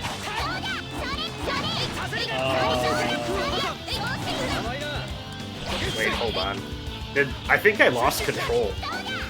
There we go. I think that's what happens when we get ambushed. Oh, wait, no, yeah, I'm Anise, duh. Yeah. Okay, I was like, oh yeah, I'm Luke, but no, that's right, it scrambles the party order. Except for me, apparently. Well, yeah, that makes sense. I don't know why, yeah. I feel like they should make that not happen when you're player 2. Yeah.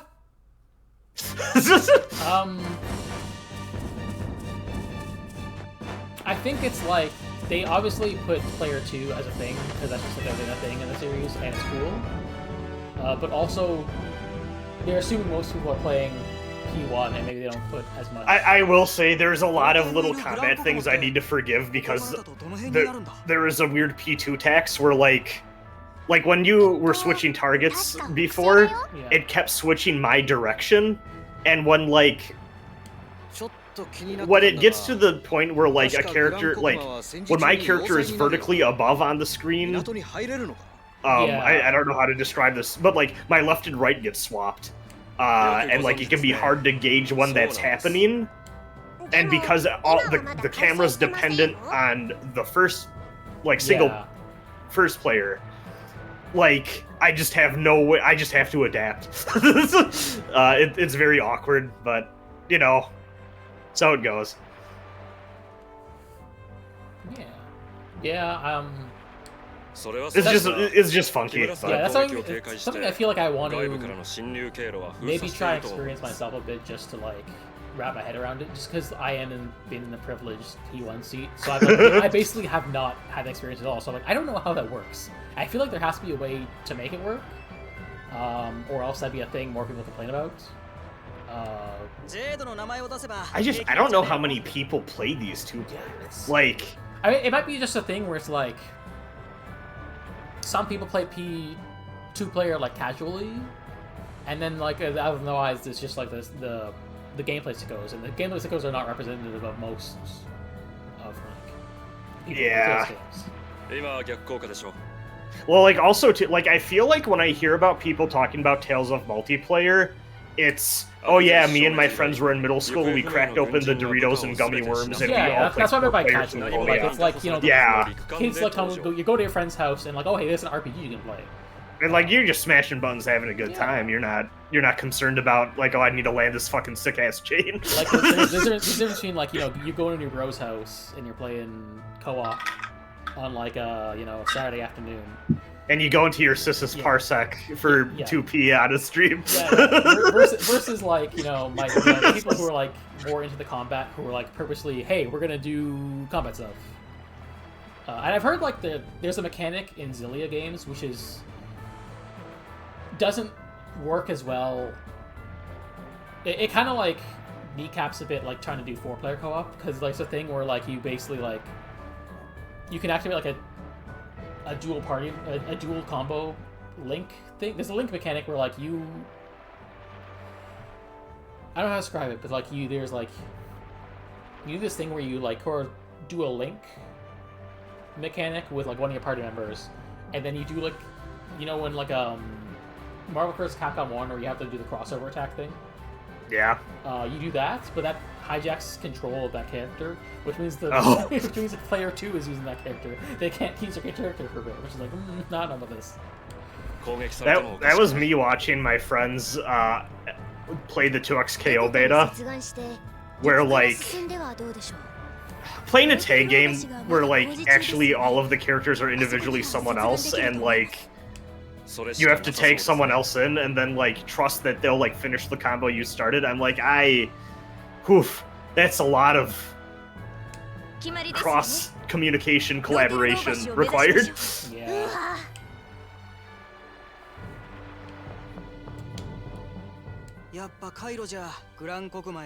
I wonder, there has to be a KOF that does that where you can play with 6 people and each person has a character, right? I think that's what That seems like a thing they would have done at some point. Oh yeah, I guess Strive's doing that, huh? Tried it, but I guess now I own Strive on Steam, so I didn't try it. I have not played that game in fucking forever. I don't know. I'm gonna be honest also too. You know, during Combo Breaker, people were talking about the smell, capital T, capital S. Does it come from the Strive players too? It was, from my experience, it was mostly coming from the Strive setups. Are Xrd players more washed? I didn't see any extra players because they're ghosts who hang out in Discord servers. It's weird because my locals is like Plus our setups were fine though. my locals, the town. We seem to be a guilty town, and that there's like obviously there's always Strive players, but there's also always Xrd players at my locals. Like I guess that if you want to come to my town and play Xrd, you're gonna have people there, which I think is interesting. I've been saying this for months now and I still haven't, but I want to learn Plus R. Plus I have a R friend who's pretty into it and has a mean Milia. But it seems like a fun time. Plus R is like kind of like the first game that got me into fighting games. I can see that. It has a vibe to it. Actually, I am really keen to with all the Capcom re-releases happening, I might spend more time with Marvel too. I don't know how long I'm actually going to reasonably stick around with that, just because, like,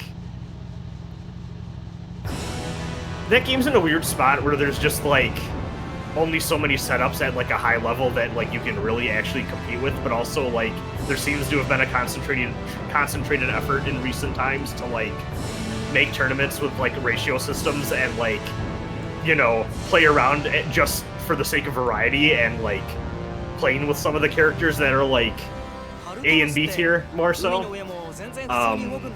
That, like, I'd like to play around with that and get some more experience with that, just because I've played enough Marvel 3 that, like, it'd be nice to see what's up with 2 as well, more so.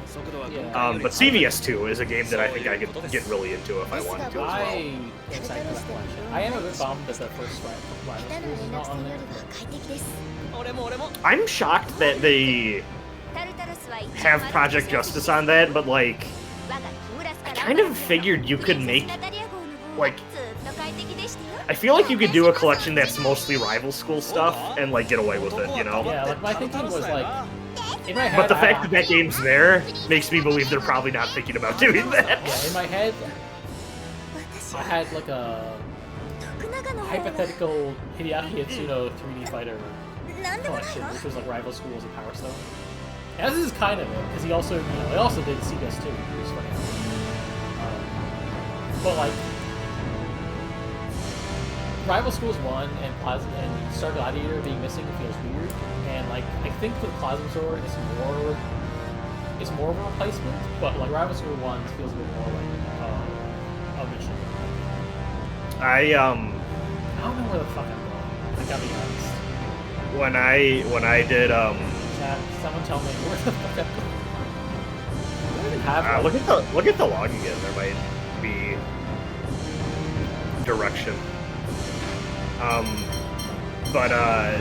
When I think it was Frosty Faustein's Day to CVS2 camp. I've touched CVS2 a bit on Fightcade with friends and stuff like that. There was a CVS2 cab at Frosty's that I remember because I was on the Soul Calibur machine and I was playing some dude, and like it was me and my friends on the Soul Calibur machine. Then this other group came up and we were playing Soul Calibur and stuff. And then this one dude, like 2 other people hopped on Soul Calibur, was like, "Bro, no one's on the CVS2 cab. Let's play CVS2." Then we sat down to play CVS2, and then we played a match. And he barely beat me. And then he like dug into his backpack and he's like, "Bro, do you want some?" He's like, "Bro, do you want some tequila?" And I was like, "I'm good, man." He's like, "Ah, come on." And I was like, I think I'm fine.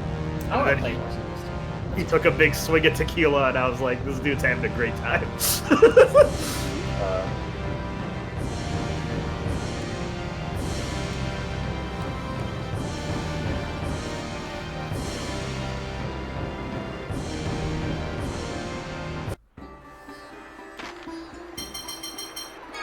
CVS2 seems cool. It's interesting hearing people describe it as kind of like the... I think like Max described it in a recent video on his channel where it was like, at the time it came out, it was the ultimate Street Fighter game, when some people were like less into Third Strike because of how different it felt. Which is interesting.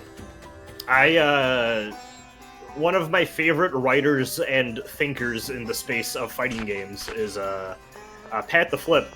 Does YouTube stuff sometimes, but also mostly I know him.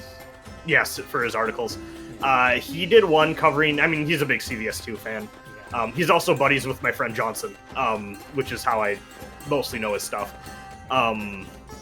But he wrote about CVS2 in a way kind of being like the apex of old school fighting game stuff, both in design philosophy, but also as literally like that game is a greatest hits of both SNK and Capcom games, and like how it scratches an itch because of that as well. Also, I'm just a big fan of how that game looks. I think the aesthetic of that game is phenomenal. I adore like the like yellow diamond stuff that they got going on, and just the music. It's a vibe. CVS2 and Mark of the Wolves, the most yellow fighting games. Yes. I'm like actually getting really... The more they show off the new Fatal Fury, the more I'm like, maybe I should hop on that too. I'm curious about it. I spent some time with KOF 15, and I still maybe want to give that more of a go at some point, but like it's actually my friend Johnson just did a really good thread recently because KOF 15's on sale. About like, hey, here's how you can get into KOF 15 as a new player. It's not that hard, I promise. And I should maybe take some of that advice and give it more of a go. But also part of me is like, maybe I should wait and just like Fatal Fury should be my big jump into playing SNK a lot. It might be easier to get into Fatal Fury than KOF. Like KOF is obviously the big one, but why? Yeah, I mean it's just simpler.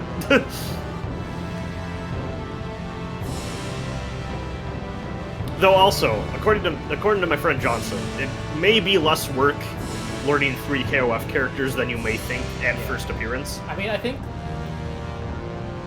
there is a lot of universal stuff that seems to carry over, especially with the modern games. It's like they probably have to understand, like, if the game is built around having 3 characters on the team, it's going to increase the cognitive load, and so they need to make the cognitive load. Yeah.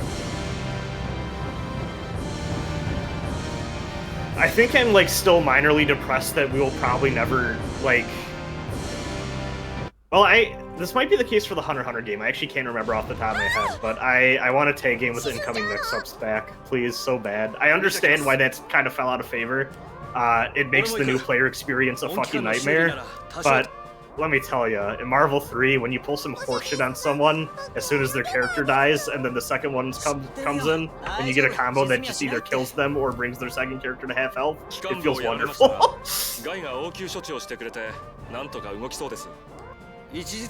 Marvel 3 is bullshit. I fucking love that game.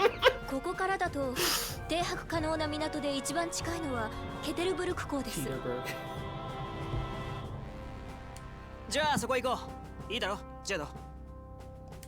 You're still bopping? Yeah, bopping. Mew's also bopping.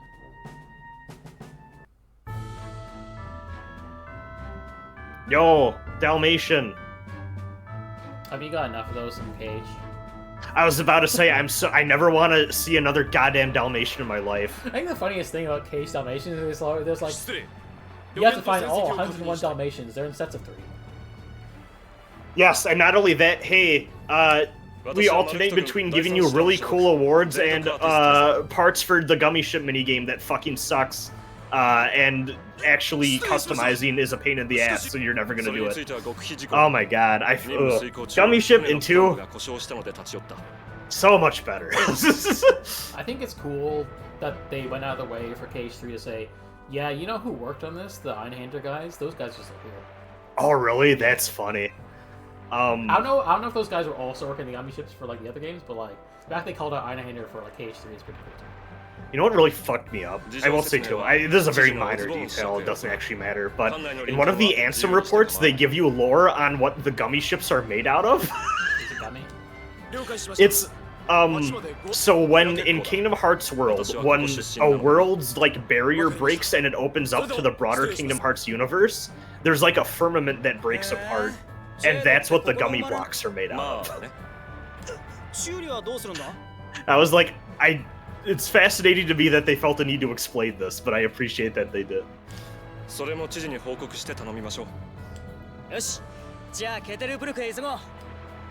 a snow town. This also makes me imagine Ansem, Seeker of Darkness in a lab somewhere, poking at like a little gummy block, going like, ah, fascinating, you could build things using this. Shoutouts to Ansem, Seeker of Darkness. Love that guy. Honestly, I think I'm a bigger fan of him than Zemnis. I might still be a KH1 story person over a KH2 story person. That is one thing I will say. I really want to... I think I have like multiple motivations for doing KH, and one of them is... seeing how you feel about the story? Yeah, one of them is gameplay seems cool. Other ones, see how I feel about the story, because it's like... You have people who earnestly enjoy it, and you also have people who use it as like a gag. Yeah. And I'm like,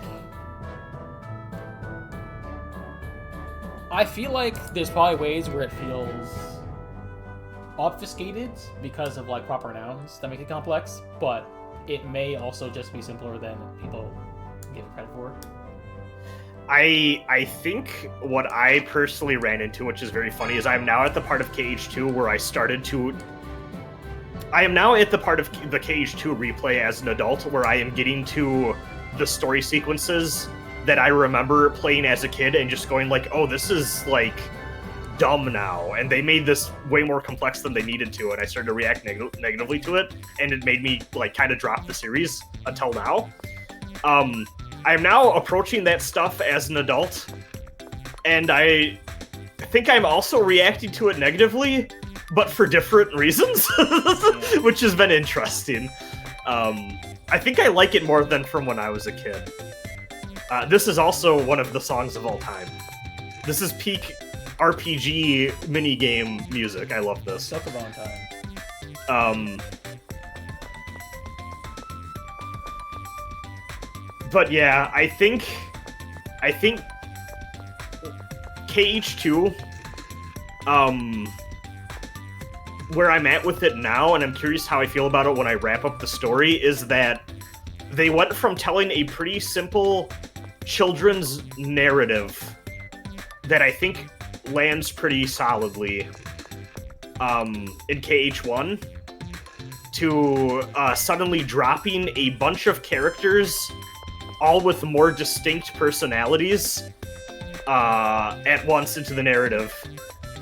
And I think there's maybe struggling a little bit to juggle making that work.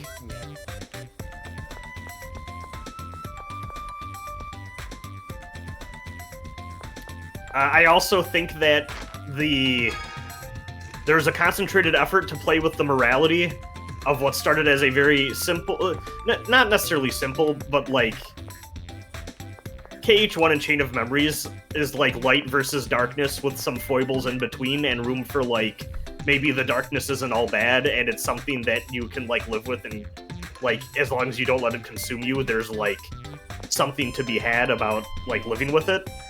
And then KH2 really wants to play around with morality and the sense of right and wrong in a way that I actually think is just not very good. So...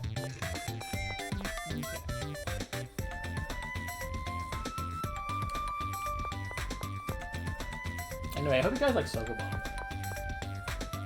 I've been trying to solve the puzzle watching you do this, and I'm not gonna lie, I don't know what you're supposed to do here.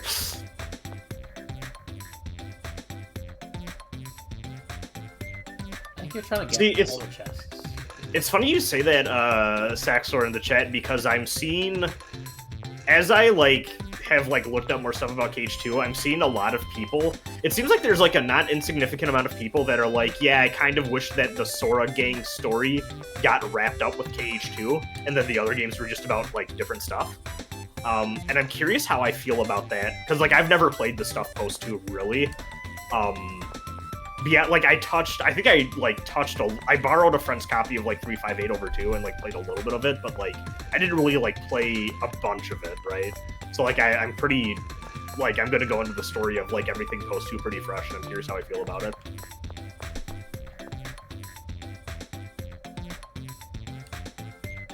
So are you just supposed to get all the chests? Yeah. Okay.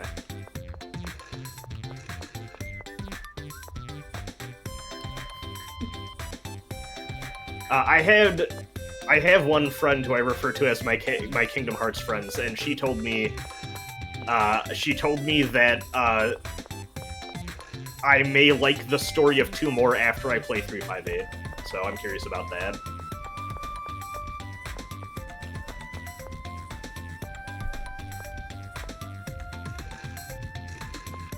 I will say, I tweeted about this a little bit.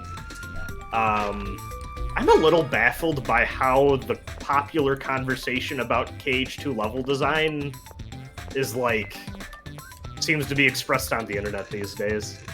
How so?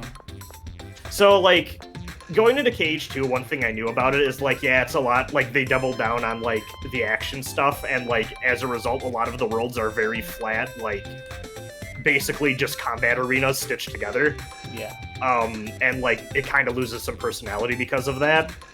But, like, what nobody told me is that, like, a lot of those combat arena fights, like, have, like, unique, like, oh, like, you have to protect this person, or, oh, you have to escort this person, or, oh, there's this gauge that you have to fill up that does this when it, like, it's full. Like, they do a lot to actually, like, vary up the fights between the worlds. And I actually think it gives it a little bit more personality than people give it credit for. I was expecting way worse, I guess.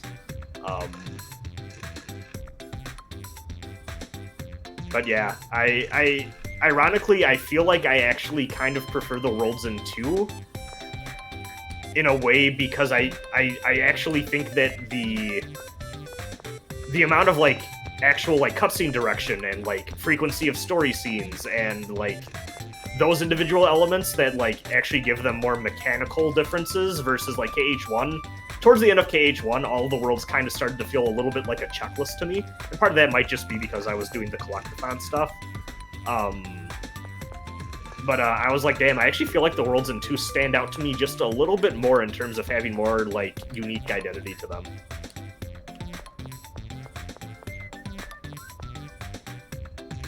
Yeah, like, they do have, like, stuff like that too, or like the chandelier in Beast Castle, where, like, you can play around with some of the stuff in the environment. But, like, even the skateboards in Twilight Town, like, do a lot to add, like, you know, a little bit of character. Okay, so I think you did it. the thing is, Is there still one left? one over here. There has to be one that you can push into. Oh yeah, I think I got it. Yeah, you got it. I was like, I basically solved it before. Yeah. And I just, like, double guessed myself. No, No, you need to push it from the other side. I'm getting. Oh god, you never played Nocturne, right? no, not yet. Okay, I played an hour of it on Switch. Which, do you know about the stupid? Oh, don't play the Switch port if you can help it. I'm gonna probably end it on PS2. Okay. Based on your advice. Yeah, I would do that. Damn, that sounds good. That sounds good. But oh, what was it? Oh yeah, no, there's a puzzle mini game that you have to do if you want 100% complete that game that is fun for a bit until it's not fun. I recommend using a guide for that as soon as you're just like, that's it, I'm done. That's still depressed. What's up with that?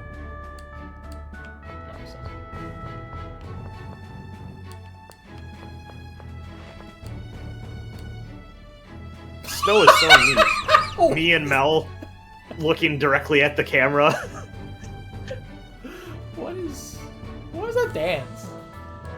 You know, that's just what people in snowy environments do. One thing I liked in Symphonia is if you switch to the female lead Colette, you could talk to every dog and she gives up all the dogs a name. Oh, that's funny. Yeah. The flip side of that is if you talk to every female character as Zelos, he flirts with them and they give him a...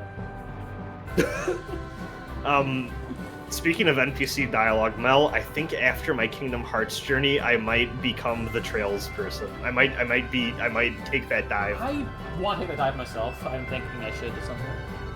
So the thing that I made have Sky me... 1 on my backlog bingo, which is not probably happening this year, but you know. The thing that made me go, okay, maybe it's time.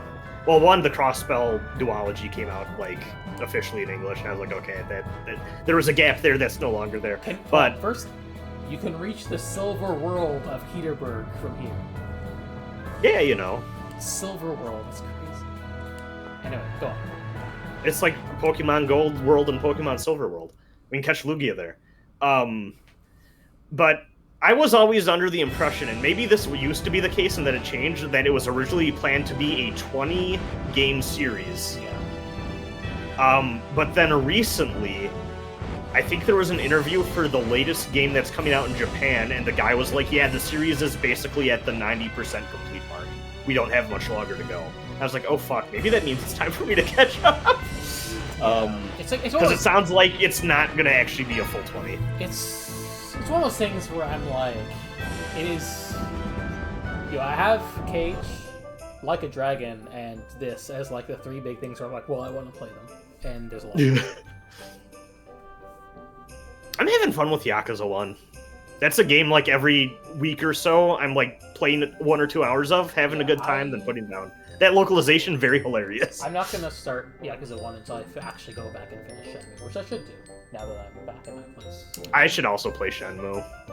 I started it because I wanted to listen to that one on normal mapping, and now I'm going to finish it, hopefully, at some point, and I can actually listen to that episode. Shenmue seems neat. I've like, forever ago at like, I had like one friend growing up who had a Dreamcast, and I remember like seeing a little bit of Shenmue and being like, this seems cool. But I now also own a Dreamcast. I have never used it because I'm still trying to figure out like the best way to hack it so I can like pirate shit on there. There seems to not be a cheap solution for that, which I'm a little bit surprised by. Which is funny, because I'm pretty sure piracy was one of the reasons that, Yes, but from what I gather, you don't... I think I read something like you don't really want to use modern... Like, the discs that they produce now, I don't think you either can or you don't want to use for Dreamcast piracy, from what I read, because it's not really meant for it, and I think it ruins your disc reader. That might be bullshit, but... Because that was my thought too. I was like, oh, I'll just burn everything. And it seems like that maybe isn't the way to go. その人は身分違いだったために陛下とは結ばれませんでした。ですから陛下はなかなか結婚なさらないのですよ。切ない話ですわ。ズッキューン、アニスちゃん感動。報われない恋だったのね。ってことはここに遊ぶ施設が多いのも初恋の人のためか。いえ、それは単に陛下の趣味ですか？ It was pretty good. I feel like there was at least a line there that was like definitely way longer than What the translation said it was. do I even need to go to? I guess I could go to the line.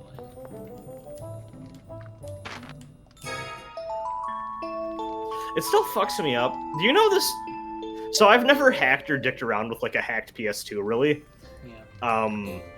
My friend had one, so I have some experience. But it seems like the modern day solution people use for PS2, like on console, like piracy, is you actually send the games through an Ethernet cable, like directly to the console. Okay. Yeah, Let's, which I'm like, huh, that's fascinating. Okay, let's see. Don't we have a cloak we want to put on someone? Jeez. Let's look at what's the description for Rebirth Doll? It sounds creepy. Nice. I wonder if it gets used up. Yeah, like the way that's worded, I'm like, is that a consumable or is it like a once per encounter thing or what? Yeah. Let's peruse the wares. Oh, a friend told me about this. I'm curious if do you know about the like? So in KH3 they have a thing called a Kupo coin, which is like a free revive item. I guess you can have one of at a time.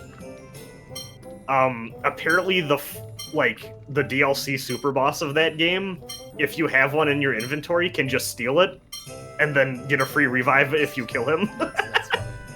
And I'm like, that is actually one of the best jokes I think I've like heard of a JRPG boss having. Okay. We should get some stuff, right? Armor everyone up. Yeah, it's not the worst idea. We got money now, so. Yeah, we got bank. But it's also like not like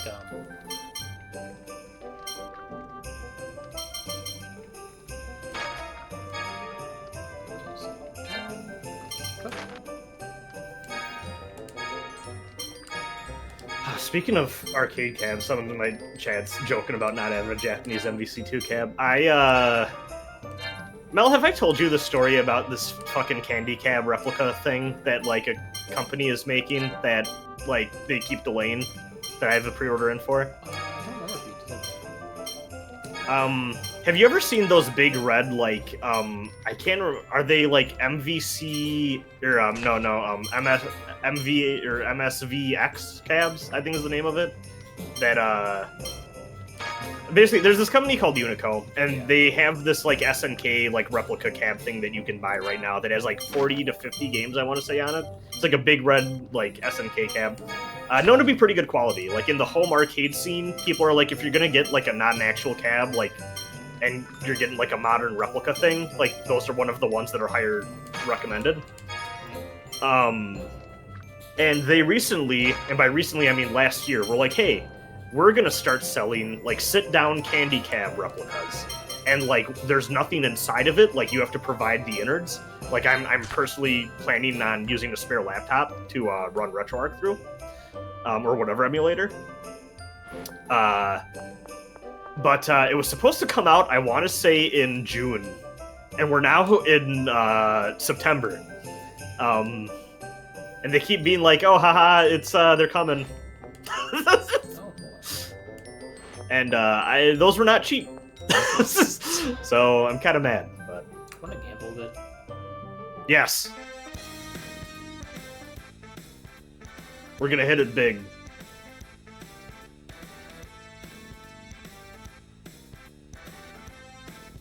One of the, I think there was like a weapon. In order to fight one of the secret bosses, there's like cursed weapons and Symphonians, and one of them he got for like getting a lot of coins at the casino, and I was like, this is miserable.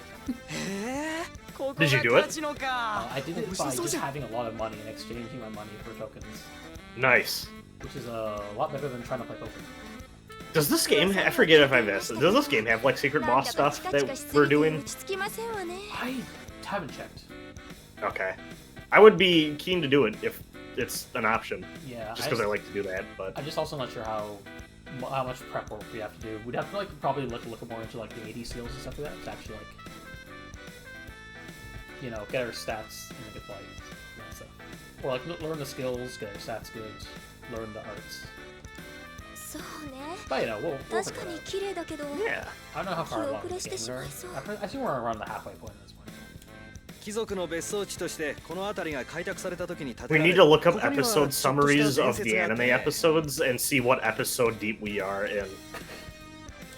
奥から2番目の台で大当た Was り that を a 出す full と 50 episodes or was that like 白道になれる 26? 25, okay.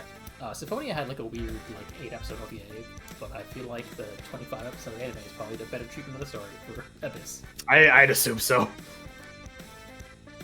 やれやれ集客のために作られ Which would I rather get first, the Marvel collection or the second Fighting collection? I mean, probably Marvel because I like have more experience with those games and I'm more interested in them. But like, you can't go wrong with either one, I don't think. The important thing is どう Marvel し wants た to の come ア out リス first, so the decision's made み for ん you. な見てるわよ未成年は家族 I'm を buying 遊 the べないの Marvel collection physically, まあそうむくれるなよ simply because I don't 赤使い trust that to always be available, お断りです and I feel like it might be an investment. That's wise. ブーブー I usually don't do that, チップもらってきて but with that one, I'm like, you know what's weird? I actually stumbled my way into owning physically one of the more rare PS4 games. It's like a old like boomer shooter style roguelite called is it Strafe? I think it's called Strafe. It's not a very good game. I was actually very disappointed in it, but it had a very limited run physically. It's like an indie thing, so it was like through one of those like boutique publishers. And like I think it's worth like $50 to $70 now, and like I bought it for not that much. Not a very good game though, but every so often I'm like, damn, I should just sell this. But also it's kind of fun having it, just for the novelty. After updating Alusa's status, he's no longer. Replica model.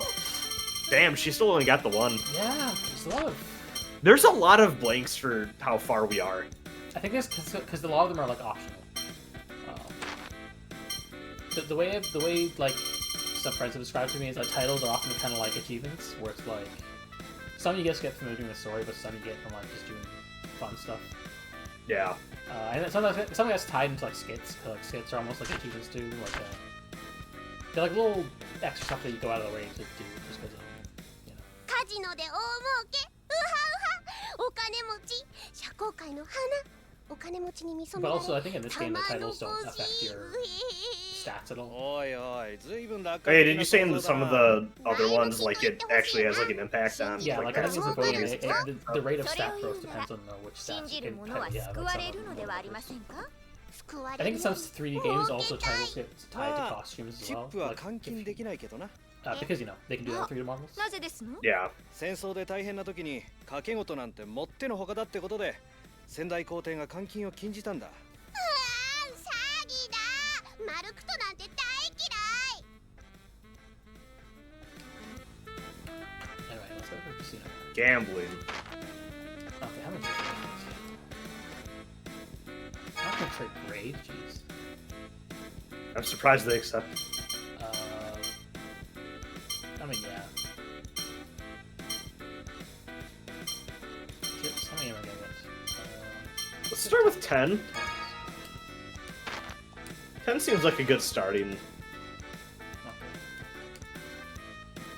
Let's peruse. When the cab I'm waiting on comes, will it be in my face cam background? Yes, just barely. Like, right there, I'm planning on putting it to the side of the pinball machine. Oh, we're not allowed to play the slots. Though, actually, thinking about it, I might move some of these around. We'll see how I want it set up. Alright, what's this game? Nephron. If she's 5 numbers from the 30.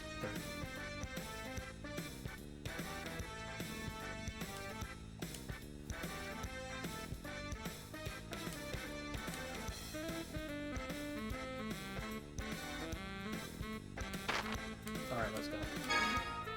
Play it. How many chips? I'll do one just because I don't want to. I want to peruse game. That trial run. Yeah. Yeah. Which balls? 2. Red 2. That's my lucky color and my lucky number. Okay. 7. 22. The red 22 is like double the luck. 2 2s. I'm becoming a numerology guy before our very eyes. We were already You in can pick the numerology other one. with our Ultras out podcast. Yeah. What's the other one? Yeah, the pinball. It's just like a small virtual pinball machine thing. It's all right. Alright, you can pick the last one.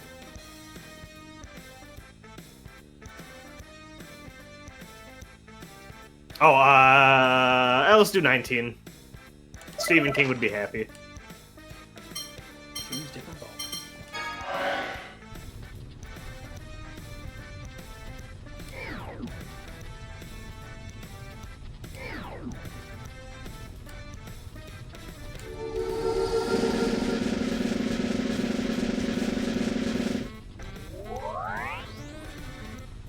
What? What? Okay.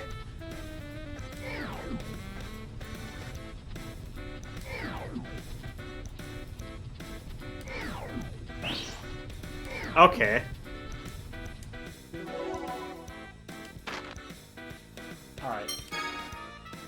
We're making profits so far.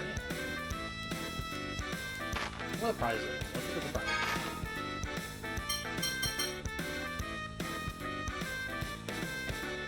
Okay.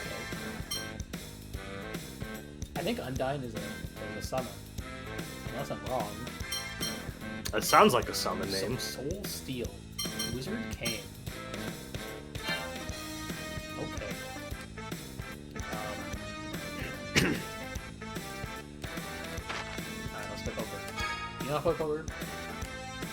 It's been a minute, I'm not gonna lie. Like, vaguely have the... And what I expect to. The rules. Jokers.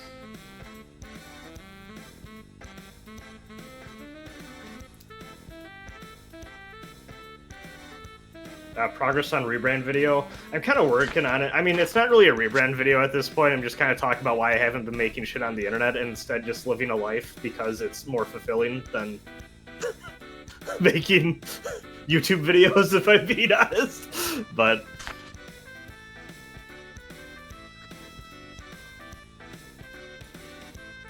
I like making stuff, but videos making sounds especially hard.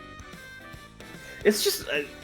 I don't know. There's a point where it's like you kind of have to ask yourself, why are you doing this? And I think a lot of what I wanted out of this, I kind of got by just like doing stuff in person. How's this work? Oh, wait, that's stupid. I'll bet one.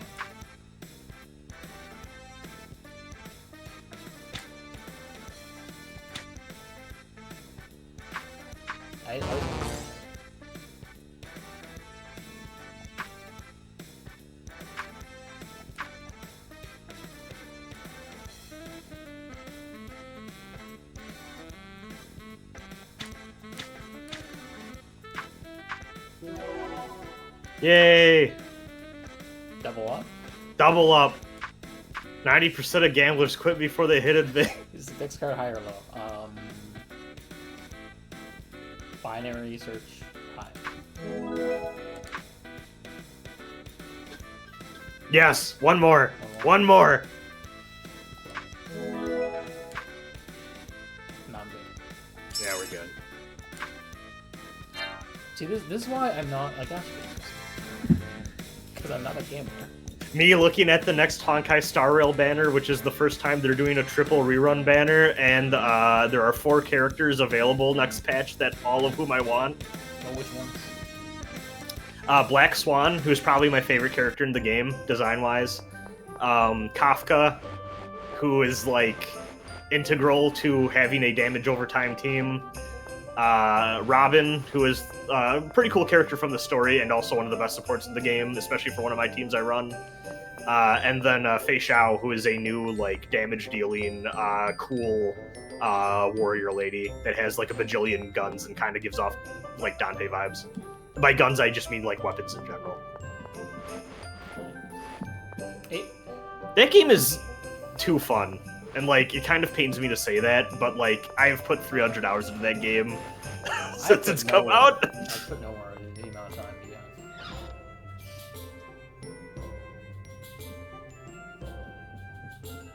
have. See, that's the thing, is I don't know if I could in good faith be like, yeah, play Honkai, because like inherently I do think the design of any game of that type is like evil.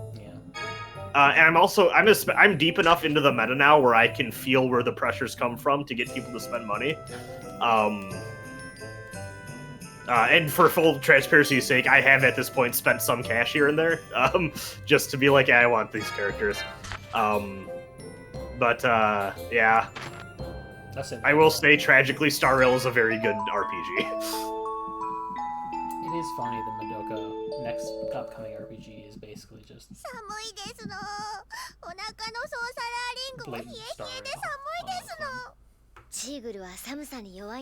This seems to be the thing that they're like. I think that seems to be the move. Like I think they're making a Genshin-like game for one of the other. Is it Azure Lane? I think it's getting like a Genshin-like open world thing too. こういう風景を殿方と歩いてみたいものですわね。なんかそういうの身もだえちゃうよね。腹が寒い。どうして観光地の女性はみんな大胆に近寄って声をかけてくるんだ。おっかなくて街も歩けない。That's pretty good. この顔ぶれだとそういうことは期待できませんわね。Genshin is just technically in the same fictional world, probably, or fictional universe, probably, but it's like not related story-wise to Honkai at all. I think there's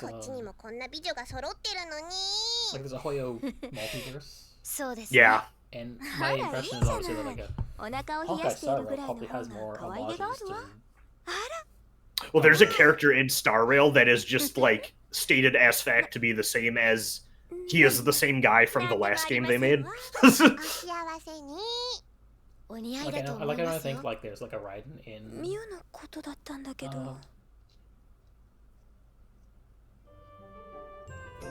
Giga Genshin, but like I think I assume it's like not the same thing as like, you know, I don't know what I'm talking about. That's not yeah, there are different versions of the same character. Which is funny too, because even there's story scenes hinting at that in Star Rail, where like Acheron, who is like star player of one of my teams at Honkai, but a character who is in Honkai 3rd meets her and like references the similarities to like, oh hey, I know someone who is basically you. It's very weird.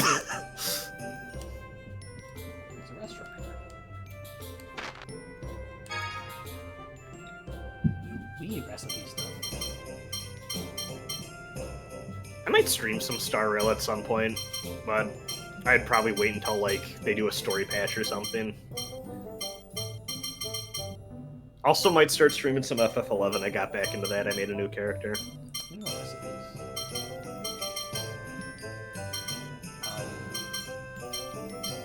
feel like if I was gonna do like a live service gacha game, I'd just stream doing it because I feel like that'd be what I need to. Like, I probably wouldn't like it.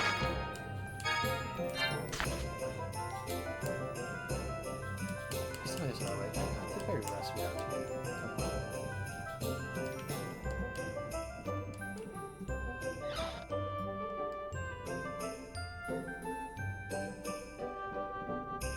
This guy out there.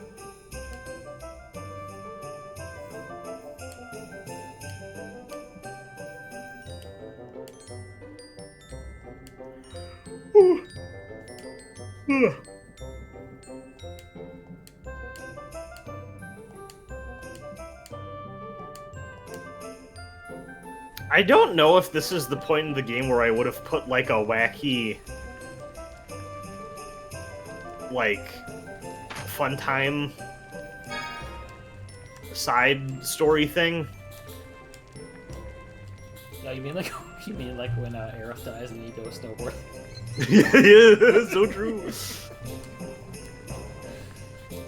Listen, pal, everyone grieves in their own way. It's like...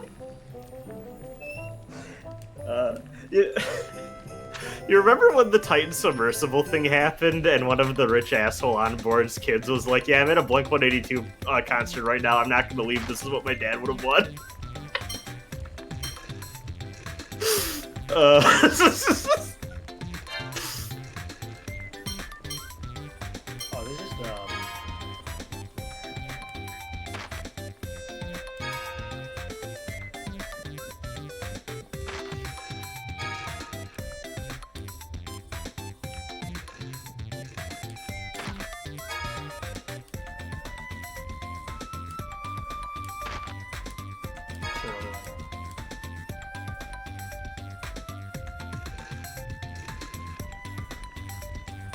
So I wasn't paying full attention. Did they just assume Tyr was their new employee? Yes. Or did she sign up for this? Oh, okay.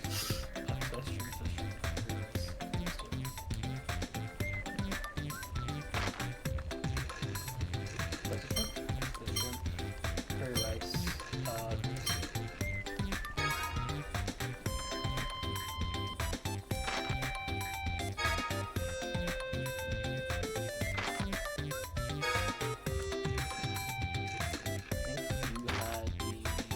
I think that was curry rice, right? You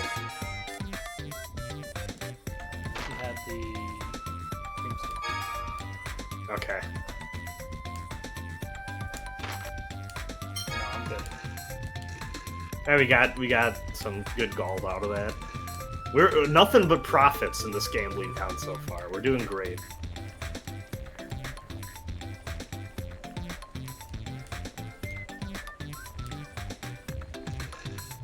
Yeah, honestly, this is pretty weird chord tier. Alright. Easy going, we should say. I don't even know why we're here. I kind of lost track of what the story was because we were talking. Look at the recap.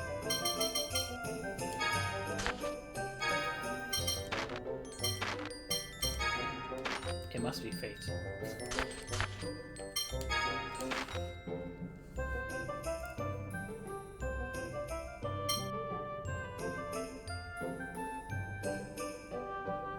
Okay, we're gonna do that. Yeah. I think I understand now a bit more why my friend was like, well, maybe you don't want your co-op session to be the first time. So I'm like, oh. So it goes. So it goes. Still having a good time. See, here's the thing: is even I feel like for the individual like plot beats, if I'm like kind of losing the thread sometimes, I get enough of like the actual. I feel like I have enough of a grasp on like the actual important overall arc of the game's narrative that like I don't mind not fully getting the beat by beat why exactly are we in this specific town again. Yeah, it's just more like I know that like especially for the skits, like it's kind of before like these games are make or break on the casts. Whether like sometimes the plots are mid, but like the characters are like what make the game. So Yeah. it's, like, the interactions are like what make the game, and it's the teams like lose that. Do you see this? Yeah. Alright, what's up? You know what? I'm glad we're just not gonna. The story's better because we don't talk about this.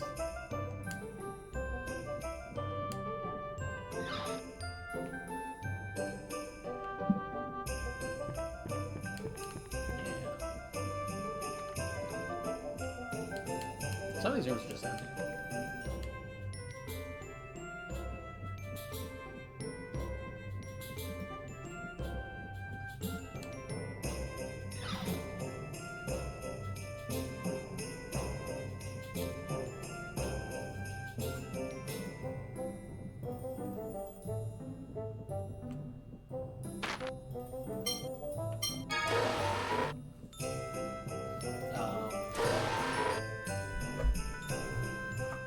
Yeah. Symphonia had another town exactly like this, with like it's a tourist town, except that one was like a oceanside resort rather than like a snowy resort. That makes sense. It's fun for them to do the opposite. Yeah. It's interesting too. Like I don't know how much that's in like in other games, but it might just be like because this is the Symphonia team, it might be doing their thing.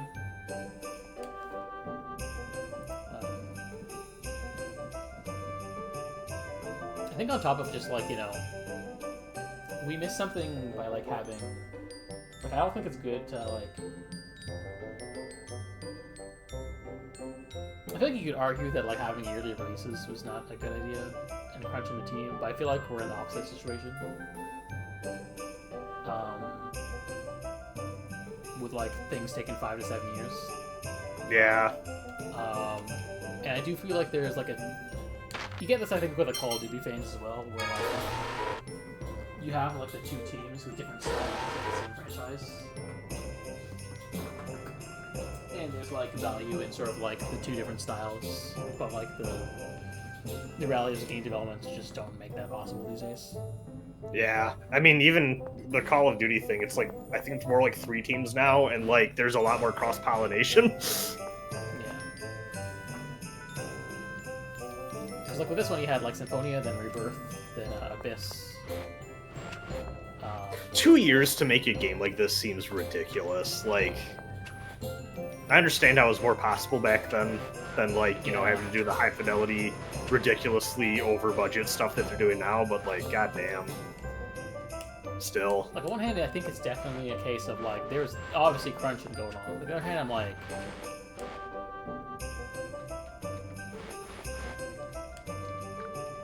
you could do a game like this in like 2-3 years as like a reasonable time frame, and I don't want the crunch back, but I do want like the level of like ability to make things that it would be nice if it was like, oh, every Zelda that comes out now, like major tentpole entry is like 5 to 7 years, yeah. Or just any franchise in general, like Final Fantasy, anything that's huge.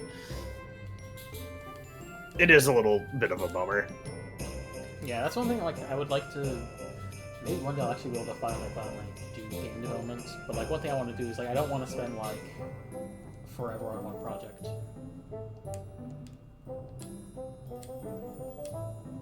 Like I'd like to, do the kind of thing where I can like if I'm making something I'm gonna make like a bunch of them. Assuming I don't hate it, but like assuming I like the act development, I'd like to make it something where I'm like not spending, this is the forever project that took me 7 years to make.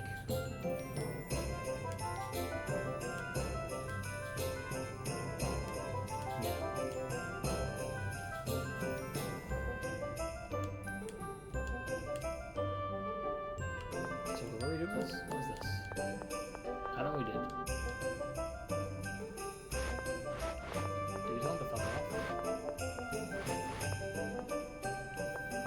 Does the hotel...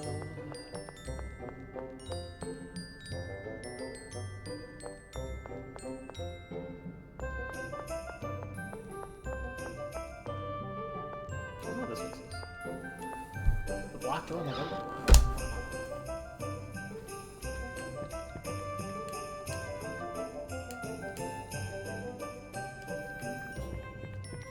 This is gonna be fun.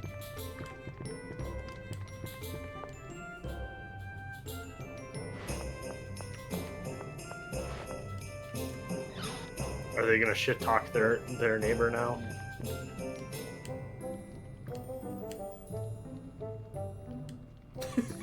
Damn.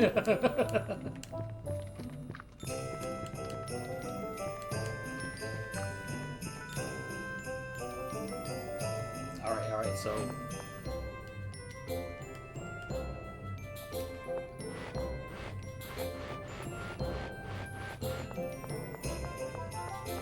I am starting to get mildly hungry, but I do also think we should go just a little bit further. Let's see if we can get, like, one more cutscene batch, maybe. Can you melt the snowman? I doubt it, but it looks... I want to get. Can I not?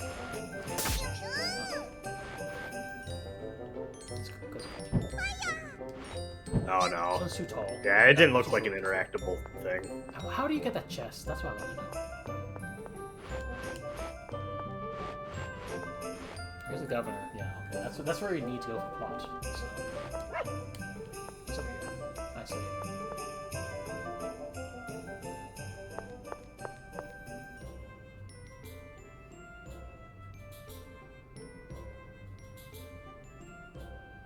はあ、すっごいお屋敷。ここの人と結婚した。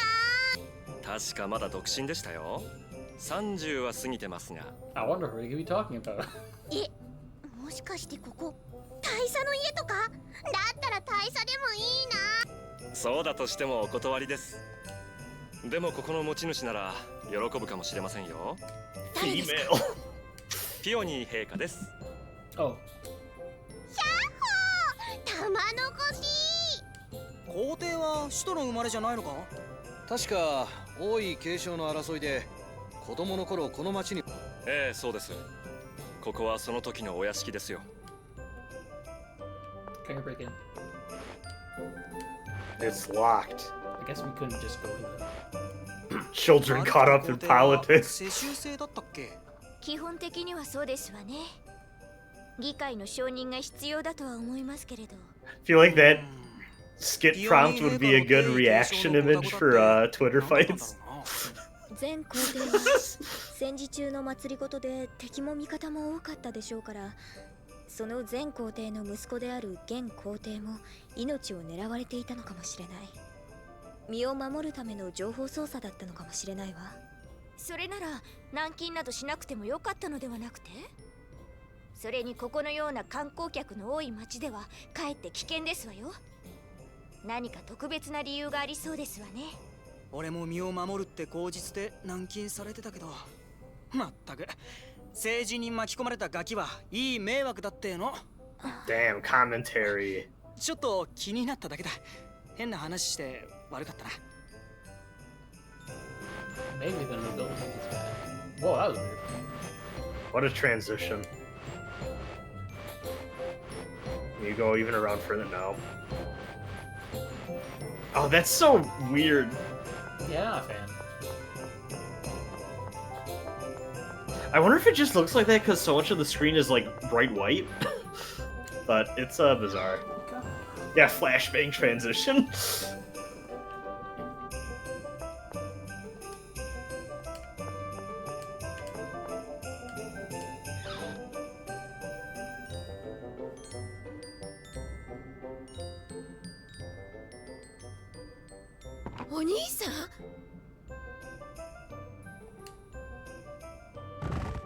Oh, お兄さん？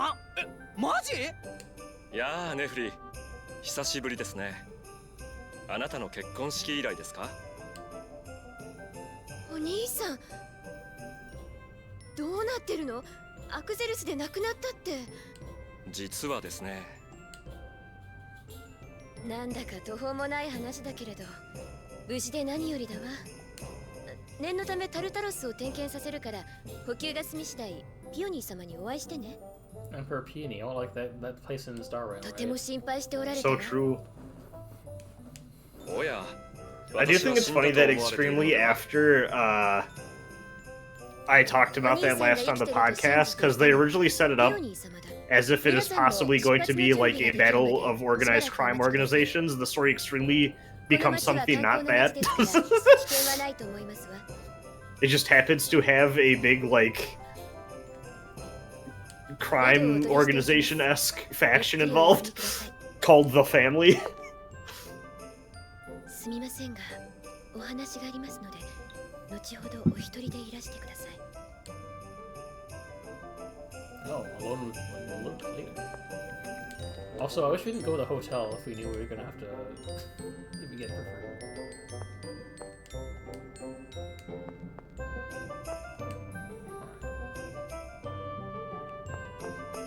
So all the way back to the hotel. I'm assuming we can just go to the hotel for free at this point. Let's go bottom 8 now.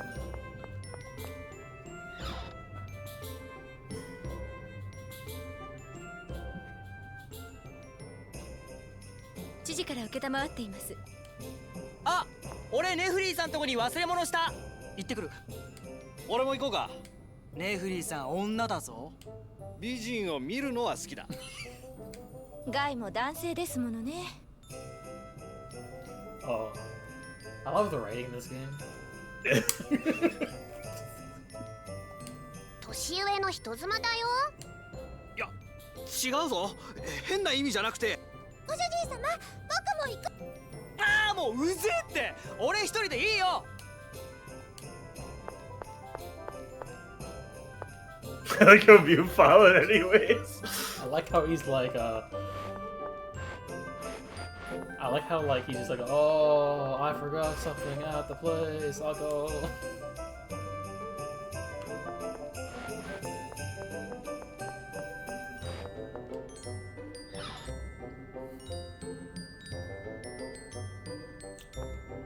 I got some fucking demon on the back of his shirt. I wonder if it's It almost looks like the Eggman logo. I wonder if it's a reference to anything, just because you know Jade also has a Pac-Man belt. すみません。あなたがレプリカだと聞いて、どうしても兄のことを話しておかなければと思った。何の話ですか？兄がなぜフォミクリーの技術を生み出したのか、今でも覚えています。あれは私が不注意で大切にしていた人形を壊してしまった日のことです。その時兄はフォミクリーの元になる術を編み出して人形の複製レプリカを作ってくれたんです。兄が9歳の時でした。What? So true. 信じられねえ。 He's just like, yeah, he developed the technology to create clones at 9. そうですよね。でも本当で As す。 you do. 普通なら同じ人形を買うのに、 He should have been level 100 when he joined us if that's how powerful he was. Jesus Christ. その発想が普通じゃないと思いました。普通じゃないってそんな言い方。今でこそ優しげにしていますが、子供の頃の兄は悪魔でしたわ。大人でも難しい武術を使いこなし、害のない魔物たちまでも残虐に殺して楽しんでいた。兄には生き物の死が理解できなかったんです。そんな風には見えないけど。兄を変えたのはネビリム先生です。ネビリム先生はセブンスフォニムを使えるヒーラーでした。兄はセブンスフォニムが使えないので先生を尊敬していたんです。そして悲劇がセブンスフォニムを使おうとして、兄は誤って制御不能の武術を。兄の術はネビリム先生を害し家を焼きました。殺しちまったのか。その時はかろうじて生きていました。兄、今ならレプリカが作れる。そうすればネビリム先生は助かる。兄はネビリム先生の情報を抜き、でも誕生したレプリカはただの化け物でした。本物のネビリムさんは亡くなりました。その後兄は才能を買われ、軍の名家であるカーティス家へ養子に迎えられました。多分兄はより整った環境で先生を生き返らせるための勉強がしたかったんだと思います。でも今は生物レプリカをやめさせた。どうして？ピオニー様のおかげです。恐れ多いことですが、ピオニー様は兄の親友ですから。そうか。でも本当のところ、兄は今でもネビリム先生を復活させたいと思っているような気がするんです。そんなことないと思うけどな。She's got a long belt. It's for the fashion. 杞憂かもしれない。それでも私はあなたが兄の抑止力になってくれたらと思っているんです。話が長くなってしまいましたね。聞いてくださってありがとうございました。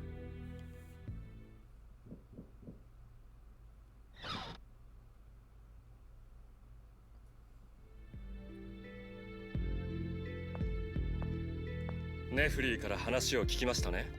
That was 聞い fast. てない。悪い子ですね。嘘をつく。 Damn. なんでバレたんだ。まあいいでしょう。言っておきますが、私はもう先生の復活は望んでいません。本当か？本当にか？理由はあなたが一番よく知っているでしょ。私はネビリム先生に許しを請いたいんです。でもレプリカに過去の記憶はない。許してくれようがない。ジェイド、私は一生過去の罪に苛まれて生きるんです。罪ってネビリムさんを殺しちまった。そうですね。人が死ぬなんて大したことではないと思っていた自分。I like this because also 俺だっ too, てレプリカを it 作れる makes 力な him んだ。 being such a dick to Luke even after he rejoined the party, as like maybe that's him seeing too much of himself than he would like to admit in Luke as well. Yeah. I think that's neat. やれやれ。慰めようとしていますか？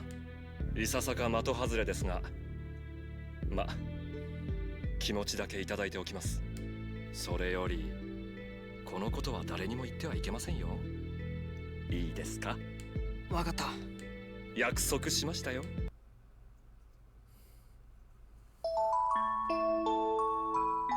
Happy jingle. Yeah. Yeah. All right. Mew! What was he doing?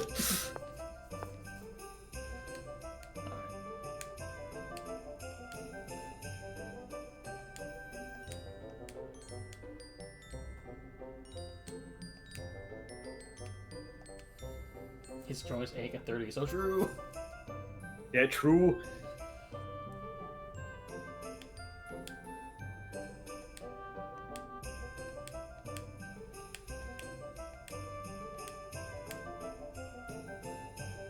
Okay. All right, if you don't mind, let's. Oh well, watch. Yeah, this. I We wanted got to see, wait skits. first to see if there were skits. この間のネフリーさんの話どう？ Finish up. 何ですの？ジェイドが自分で殺してしまった人、ネビリム先生を作り出すためにレプリカの技術を作り出したって。ミュウ、難しいこと I よく think わかんない we're です just playing the の。 undub because that's what Mel downloaded. 悪いな。 Yeah. なんか誰かに聞いておきたくて。 For my own selfish 誰に reasons. も話さないと約束したでしょう。おお。この調子では Because, you know, I want to 誰 listen か to に Japanese 話して voices し and まいそう also ですね。まあいや、 the 話さ skits ない。 are 絶 not 対 dubbed 大丈夫。 ミ and stuff. ュウも絶対ですの。果てしなく不安ですが、誰かに話しても I think どう it's しようも a ないことは scary to actually dub the ルーク skits 自 as 身 well, がよく so. 分かっているはずですしね。うん。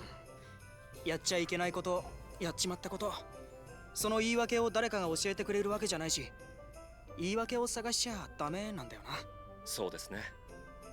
過ちを隠すための言い訳などに力を入れてしまうと、人はどんどんそちらに流れてしまう。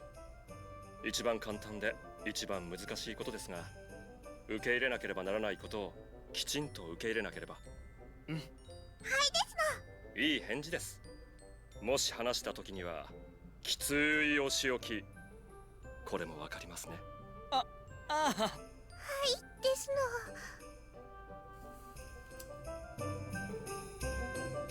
Alright, we want to have one. Okay, there we go. Beefy session. Yeah, I need to eat. I'm starving. I had a late lunch. Alright. Thank you everyone once again for coming. Glad we It's could good to watch. be back. Yeah. Hopefully we can do it more regularly. We'll see how Yeah. it goes. I got classes starting this week and I gotta figure out how I'm gonna schedule my life. That's fair. Especially because like my remote job is technically full-time, but I'm trying to see if I can somehow juggle it with my classes so I can get money still. Yeah, so it goes. We'll see how it goes. But anyway, yeah. All right. Yeah. See you, everyone. So, yeah. Goodbye.